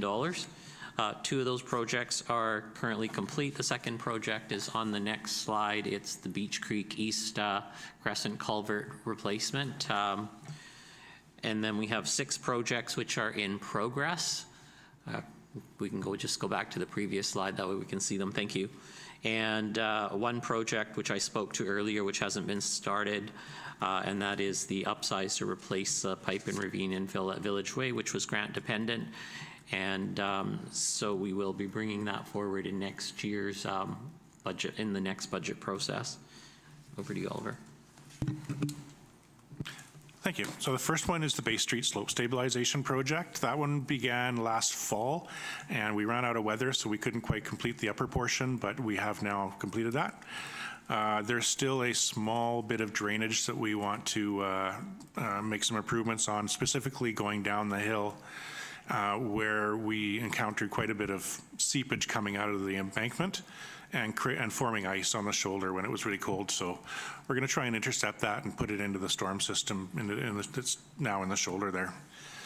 So on that project, we going down the steep part of the hill there, we dug down about 8 or 10 feet and got rid of the poor material that was in the road base there. And we also laid quite a bit of geogrid to tie the lower part of the road to the upper part of the road where it was more secure. So unfortunately, because it is so narrow, unfortunately, because the property lines are so close to the edge of the road, we were unable to make any further width improvements to add additional sidewalks. But it's still quite a wide road for that one-way laneway there. On the top part from Crescent Road down to Elm, on the left-hand picture there, we removed about 150 mils of road base and addressed made some improvements to the storm system and repaved it. So that road should last us quite a few more years. The next one, which just started about a week ago, is the Seacrest Slope Stabilization Project. And that is in the Eagle Crest subdivision. For those that aren't aware of that particular road, it's a dead-end road to 26 properties below. It's the only access in, and the hill is quite deformed from poor road base and an oversteepened embankment.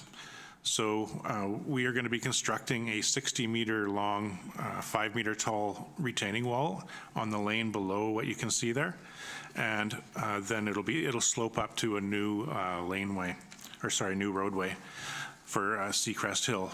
So this will require us to excavate the downhill lane, and it will only have about 3-meter wide laneway for the duration of the summer. That should be taking effect here sometime the next week or two. So it'll end up having temporary traffic lights put in place to allow traffic to get up and down over the course of the summer.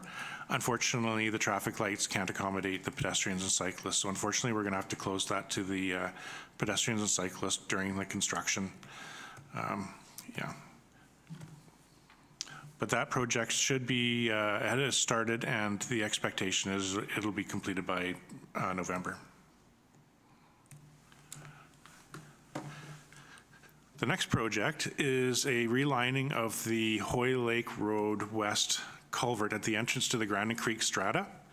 So that is over at the end where our new east-west connector trail crosses. It's right at the railway tracks as well. And in this case, we have a drainage path that drains into Grandin Creek with a culvert underneath the roadway, 600 millimeter culvert that is aging, needs to be replaced. So instead of replacing it, it's quite deep. It's probably 4 meters deep. Instead of digging up the access and disturbing the only way into the large strata complex there, we're going to reline the pipe with a product called thermoform. And what that is essentially a piece of PVC storm pipe that shows up on a big roll on the back of a truck. They cover it up with a tarp and they heat it up with steam, which makes it pliable. And they quickly pull it through the pipe and inflate it with steam, and then allow it to cool really slowly, and it lines the inside of your culvert. And then once that's done, they'll chop the ends off and you have a new lined pipe. The whole thing takes less than a day, and it should extend the life up to about 100 years, so we'll be happy with that. And no really minimal impact to those people that are living in that strata complex. The next project we have here is the Schoolhouse Creek Erosion Protection Design. So that pipe you see there on the left-hand side is a cross culvert underneath Village Way. And you can see by the waterfall there how much it's deteriorated over the years. There's quite a bit of erosion taking place there. And in fact, there's another pipe that's just exactly like that, only larger, about 30 meters east of this one here, that has the same problem at the outlet. So we are currently going through the process of designing a repair for this, which will probably involve working with one of the homeowners there at the outlet of this pipe here. You can see in the picture, this is trespassing onto his property, unfortunately, and it's also causing erosion. So we'd like to repair it for us and for them.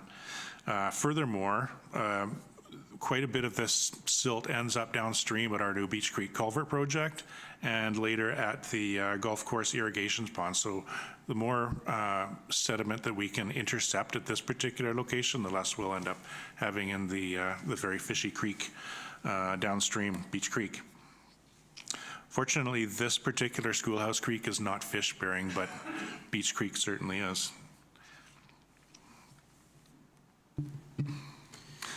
Sorry, I forgot to mention, so this is going to be a design for a future grant-dependent opportunity. Thank you. In the facilities category, we have 7 projects underway for the year with a budget of $2.1 million, of which 1 is complete, 5 are in progress, and I had spoken earlier to the one that's not started, the Public Works Automatic Security Gate, which the need and design for that are being reassessed. The facilities maintenance, town-owned facilities maintenance is primarily comprised of basically projects include the lower roof replacement of the Civic Center, Tosh washroom upgrade, repainting of Town Hall, and the reconfiguration of office space at Town Hall as well. And yeah, I'll turn it over to Oliver.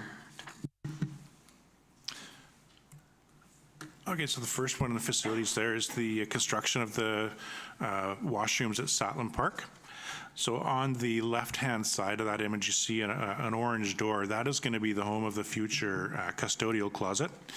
And on the left-hand side of that, the door that's sort of being formed there on the face of the building is going to be the entrance to the new accessible washroom that is going to be accessible from the outside of the building.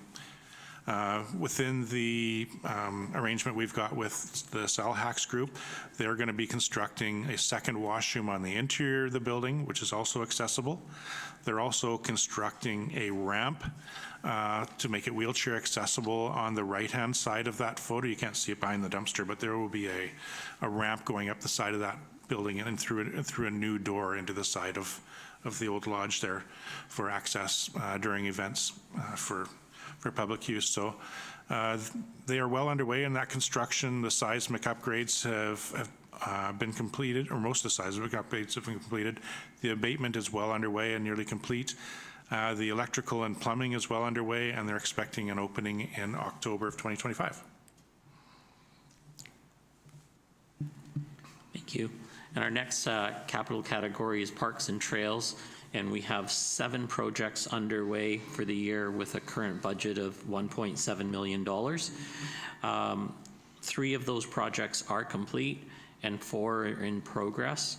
All of the projects are anticipated to complete by year end on budget.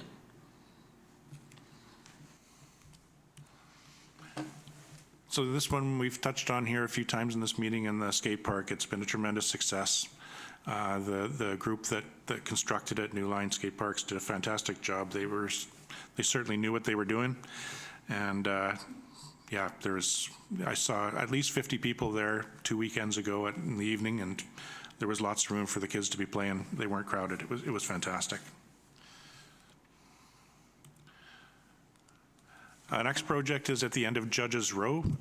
So this project is a replacement of the stairway on the Judges Row trail that goes from the cul-de-sac up to Knight Terrace.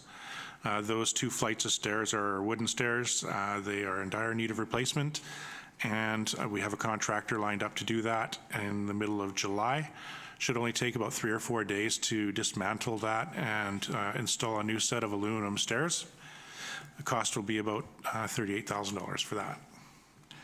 So before we do that project, we will post a public notification to advise residents when it will be closed.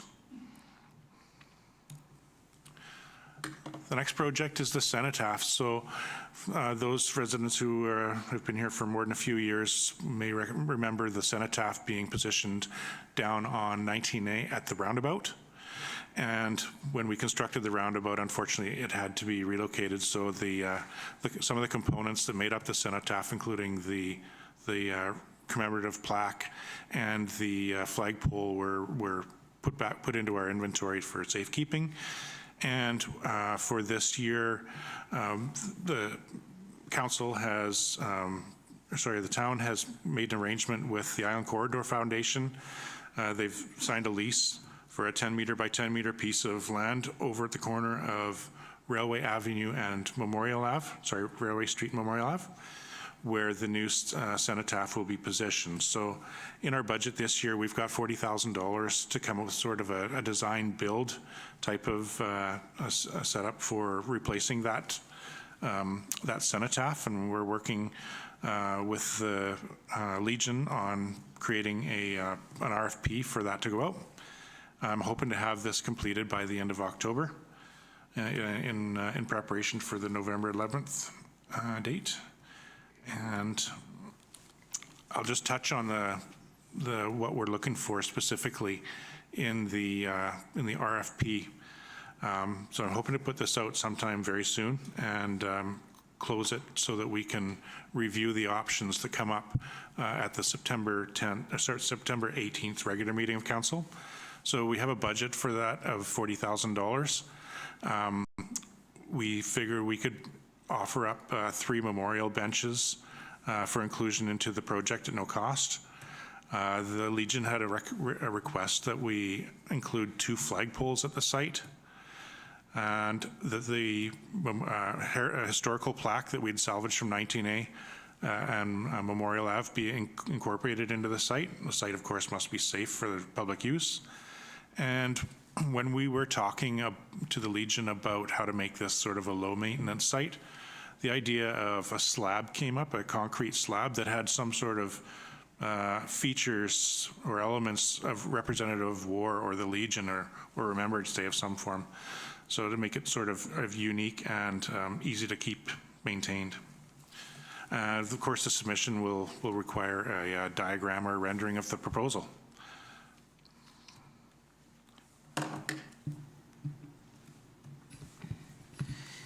The vehicles and equipment category has 6 projects with a budget of $1.4 million. And 2 of those projects are complete and 4 are currently in progress. Just to elaborate a little bit on the vehicle replacement program, it's comprised of essentially replacing 2 end-of-life garbage trucks with 1 garbage truck, replacement of a skid steer, and refurbishing of a backhoe. A hook lift truck, which was budgeted in 2024 and started but was not completed, was completed at the beginning of this year. So that's been replaced. And again, our vehicle and equipment program is anticipated, all projects are anticipated to complete by year end on budget.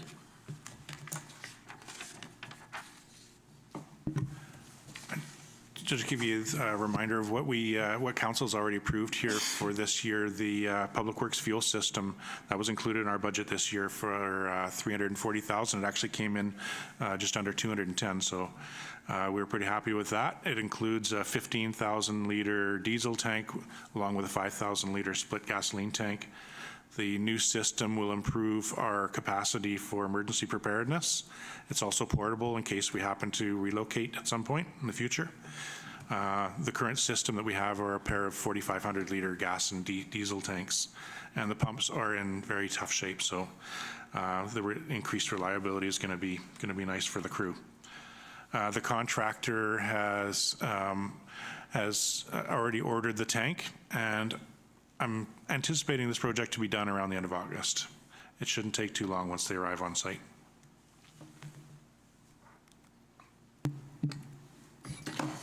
And at the airport, we had 3 projects included in the 2025 budget with a budget provision of $4.6 million. Almost all of that budget is attributable to the grant-dependent projects, the runway taxiway and the loader snowblower. So at the next financial plan amendment, we'll be moving those projects into 2026.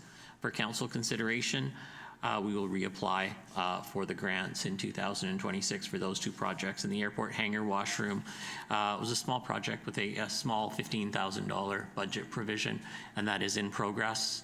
I had the opportunity to see that the progress on that last week, and that's anticipated to be completed within the next month or so. And in the water area, which is the next slide, we have about 9 projects on the go with a budget of $1.1 million. The first 3 projects here are water main replacement projects and a number of other projects at various stages of completion, with almost all of the projects, with the exception of the Water Master Plan, anticipated to complete by year end. The Water Master Plan is anticipated to complete early in 2026. Over to you, Oliver. Okay, so we grouped 2 water main replacement projects together, the Iroquois Road and Hemlock Street water main projects. And this is the second project we'll be revisiting here shortly for a contract award. So this includes Hemlock. 160 meters of AC replacement on Hemlock between First and Mill, and 210 meters of AC main replacements on Iroquois from Hemsworth Road to Hall Road. So we have about 28,000 meters of AC water mains in our inventory that we need to replace because they are aging out, and this will relieve 370 meters of that inventory. So these 2 particular locations this year were selected because developers are developing some properties along these 2 sections of road, and they contributed towards some of the funding for these replacements. When we do replace these pipes, we are going to take samples of the AC water main for testing, and the testing will tell us or give us a really good indication how many years of life are left in the water main, and we'll use that as an indicator on what the surrounding area might be as well. So we've taken those types of tests for the last 12 years. Essentially, the test results have shown that we should be replacing those AC water mains in question by 2031 to 2036, which isn't very far away. So the more opportunities we get to take samples, the better our data will be for coming up with a plan for replacement. And as you can see, the 370 meters out of 28,000 to go is, it's going to take us a long time to replace all that pipe. So we may be coming back to council for revision of some water rates to help speed up that process. Otherwise, we're going to end up with some serious water main breaks all over the place. In fact, last week we had a water main break on the one on Hemlock that we're replacing, totally by coincidence. So I'm glad to be replacing that one this year. So the next one is a replacement of Berwick 2 and 3 well pumps. So this is up in the Berwick well field behind the fire hall. We had two 45-year-old well pumps that were due for replacement. We had them tested, and they were showing some signs of wear. So we have we removed those while the well field was resting this winter. It took a little longer than anticipated to get the pumps. One has arrived and it's been put into the ground already. It's going to be commissioned sometime in the next week and a half. And the second one is expected to be fully operational by the end of July as well. So, yeah. Next project is a new fixture over at the ball fields. It's on the right-hand side there. You can see a new kiosk. The inside there is a pressure pump. And the idea with that pressure pump is it increases the pressure to the upper ball fields. And as you can see in that shot on the left, what the ball fields look like this week, there's quite a few dry spots, and that pressure pump will help spread some of that water around a little more evenly to cover the dry areas. So Public Works installed that system over the course of the winter, did a really good job, and we're hoping that the effects will take effect fairly quickly here. Next one is a grant project that we received $125,000 in funding for the Little Qualicum River Erosion Protection Project. And you can see in the photo there, that was taken, I think, just maybe a month or two ago. There's a couple of trees that are hanging over the creek or the river. Those have now dropped and washed away, and there's a new large tree that crosses the whole river now that has fallen in as well. So there's quite a bit of movement taking place. So this location is adjacent to our river well field, and we're trying to ensure that no further erosion takes place before it gets into our water mains. And in fact, I think about 15 years ago, it took out one of our river wells upstream, and some riprap work had to take place to protect it. And it has worked fine since, but now we're experiencing the erosion downstream. So we're expecting completion of this project, the design, in early fall. And once we have a design, we intend to apply for a drift grant, a disaster relief. I can't remember what the rest of it is, sorry. Pardon me? Disaster relief grant, yeah.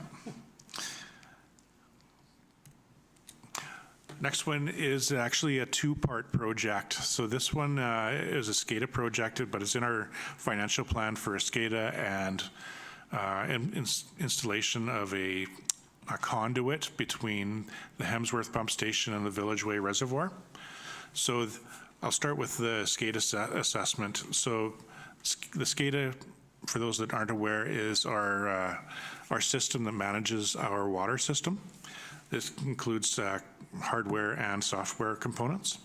So essentially what happens is as the reservoirs get used up, they trigger well pumps and they get replenished. So it's a little more complicated than that, but that's it in a nutshell. So there's quite a bit of electrical components to the system, and The assessment will ensure that what we have in place is effective and not at risk of going to cause us any issues. We're also looking at making sure that our cybersecurity for the system is top-notch. We don't want anyone in there tinkering with the levels. And it will also review things like data acquisition and display accuracy and alarm management. So what happens, in fact, it happened today during our meeting, we had an alarm where there was a power outage and one of our satellite sites went down, and it triggered a call to the answering service, which triggered a call to Luke and myself here. So, I mean, the alarms work, and it's good to make sure that it's always being monitored. Regarding the other part that they're going to assess is the method in which they communicate, that we communicate from the main site here at Town Hall to the satellite areas, so the reservoirs and the pump stations. In some areas, it's controlled through radio. In some areas, we have fiber optic, our own fiber optic, and in other areas, we have internet. And in the past few years, we've had quite a few internet problems where Rogers or Shaw Cable would have an interruption to do an upgrade overnight, and they would kill our communication to our college pump station, for instance, for the night. So we would have to hire someone to come in and monitor our reservoirs throughout the night, make sure they didn't run dry. So what we are looking at doing in those locations is having a backup communication system. So essentially it would run on internet 24/7, and if there was any sort of interruption, it would flip over to a backup satellite device, a cellular device, for instance. And we do have that in place now, and so far it has worked well. So the second phase of the project, the SCADA assessment project, was the conduit. And before I spend a whole bunch of money putting in a conduit, I want to make sure that, you know, is this the right way to go long term, or are we happy with this modem with a cellular backup? So we may be putting that money back into our reserves if the assessment engineer, if the engineer determines that it's kind of a waste of money. Next project is our storm and water master plans. So this one is underway. We're expecting to have them by early 26. The water master plan will include things like official community plan build-out modeling. It looks at all the effects that we may receive from the Bill 44, the addition of or densification to the community. And it will also review the AC pipe replacement program that I was just talking about there moments ago. The storm master plan will look at things like, are we equipped, are we prepared for densification? Is there any changes to our system that we need to make? What deficiencies do we have out there that we need to be paying close attention to? Climate change impacts. And they'll also run some modeling scenarios and summarize the results for us.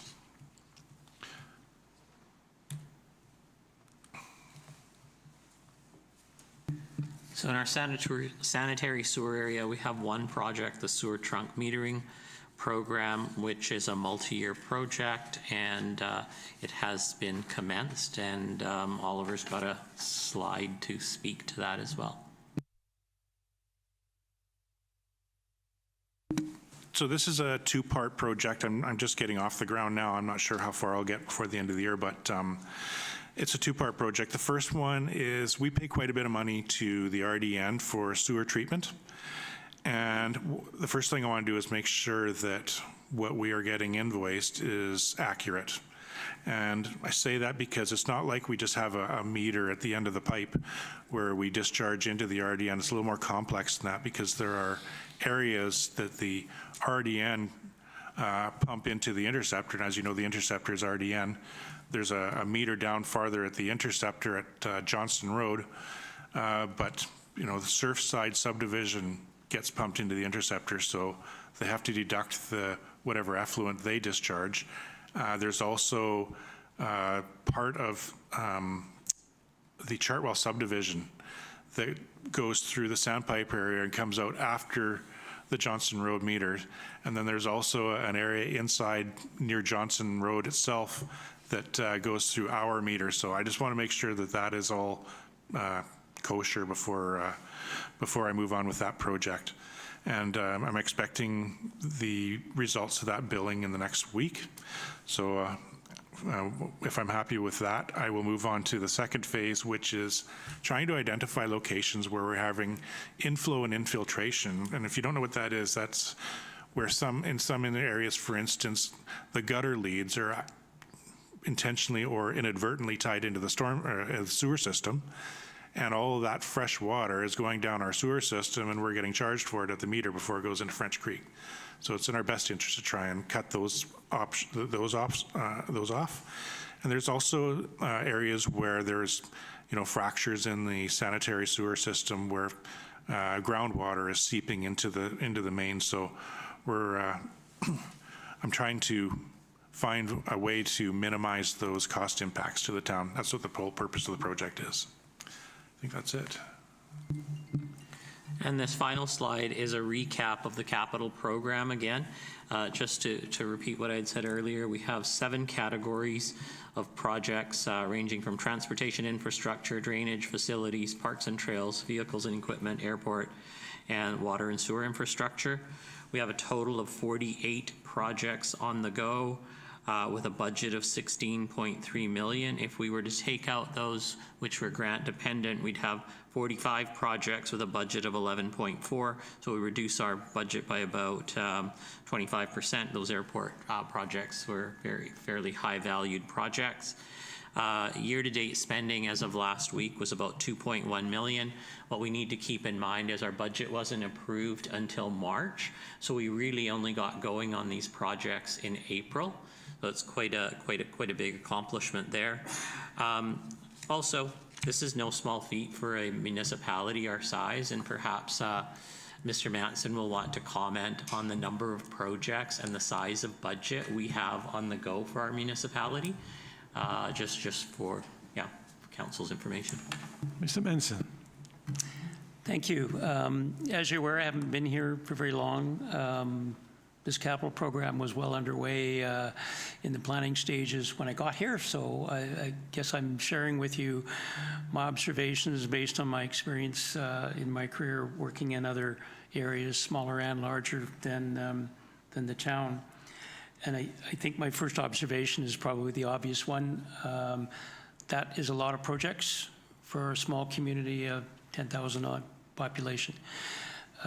Well over $10–12 million of construction happening within 1 year, 30–40 active projects. From a resource perspective, as you probably all know, our engineering department is the 2 of us operating here, plus of course our public works and all of our helpers, but that's effectively what we have in putting this program and making it happen. So my hat goes off to the organization for what you've done to get to where you are today. Whether it's sustainable or not, that's a pretty difficult amount of work for one person to consistently produce over the years. So it is something sort of looking to the future, whether that's sustainable or not. And I think the big factor there, you're aware of this, asset management is becoming more and more important to municipalities these days. You've had some preliminary work done already, and I'm starting to look at that from a strategic perspective. You're well on your way in terms of the financial modeling of those assets, and I've looked at the model that Raj has shared with me. You've got, in that model, you've got 17,000 bits that you're maintaining, 17,000 pieces in your database that is running your financial model for your asset management. So there's a lot of detail in there that have to be looked at. But as you work through the asset management circle, you're going to get to implementation. When you realize that, for example, this year we're replacing 1% of our AC water mains, which is great. We're doing 300, 400 meters there. It'll take 100 years at that rate to replace it all. And as Oliver mentioned, a lot of it's nearing the end of its lifetime, and it's being recommended to be replaced in the next 10 years. So it's an example of a pressure that you've got coming for the future to do even more of this than you're doing today, just to do your asset replacement. And that financially is a challenge. I don't think our future for grants is going to look as good as it has in the last 10 years. So a lot of this is going to have to be funded locally. So we're going to need to be efficient at what we do and do it the right way at the right time. The resources will be an issue, and that will be something council will have to look at strategically as we move down our path of asset management. Just one other thing I just want to make sure you're aware of. On the Cenotaph program, the intention is to go out to do an RFP. You'll notice it was very general. We're letting proponents come back. It's not a huge budget there, but we're letting proponents come back with whatever designs they feel is appropriate. We're under a time frame to get this done in the fall. So if anybody, if you want to bring up that slide, if there was anything in particular, any input you wanted to give us, because the intention is over the summer we were going to go back and issue that RFP. So if there was anything you thought we were missing that you wanted us to include in that RFP, we're happy to do it, but just noting that there's some time sensitivity on that particular project. Thank you. Wow, thank you. I had this feeling that this was when this started. I thought we probably should have put this at the beginning of the meeting, because this is a lot of good stuff. So when people come for grants, they go, wow, he got all these water lines to fix. I'm not going to ask for any more money. But I can feel a water rate increase rising. So we have to deal with that. 100 years, that's not responsible. So thank you for the presentation. I know it's after a fairly long meeting. But we can review this at home later. It's online. Everybody can see this. So at this point, I wouldn't encourage any further debate on what we heard. I would like to go to the final item, which is the approval of this tender. And if there's any questions that come out of this, please bring them back for the next council meeting. I have a couple of questions, and I'm biting my tongue to ask for it, but I'll do it at the next council meeting. So thank you, staff. There's a lot of work being done financially, planning, public works. Oliver, Mr. Watson, I've seen a lot of big projects that have been on the books for many years. And we always kind of worry about doing them because it means traffic issues, all kinds of other things. And you just bite the bullet and we're doing it. So I really respect that. There were not always easy decisions. But the one thing I really particularly like is that we had a meeting with our chief, Chief Racalma, and we went through all these projects with him before we initiated it. And he listened to all of them. We asked if he had any concerns, any input. And of course, with the ditch and fill along the highway, he had several concerns and he was involved and was there when it happened. So, Mr. Watson, I really appreciate your, I guess, taking the time to meet with him and show all the things that we're doing and how impressed he was. And his comment afterwards was that when someone calls him who drives by the town and goes into his area, do you know the town is doing this and that? And he says, I know. They've all told me. So that's a really good approach, whether it's the protection of our creek where it's eroding, or a ditch infill, or anything else that we're doing that has all been run by our First Nations. That's unheard of. I don't know any other place. Maybe there is, but what we're doing is really appreciated by the council and by the First Nation. Thank you. So with that, we have one other project to award, that is and we saw the picture, and there's a good timing to fix that. So could I have a motion to approve the staff recommendation? Councillor Harrison, Councillor Skipsey, discussion. All in favor? Opposed, if any, carried. Now we just need a motion to go in camera. Oh, did I forget one? Oh, I missed that one. Okay, yeah, we need to do that. So could I have a motion to approve that contract? Councillor Skipsey, Councillor Vander, discussion. All in favor? Most of any? Thank you for drawing my attention to it. My mind was already way out there. Pardon? Just one question on this project in particular. Sorry, we're just blazing through this. Just through the chair to staff. So one of the issues with that corner was the pole with a little plastic support. How is that being addressed with the new design?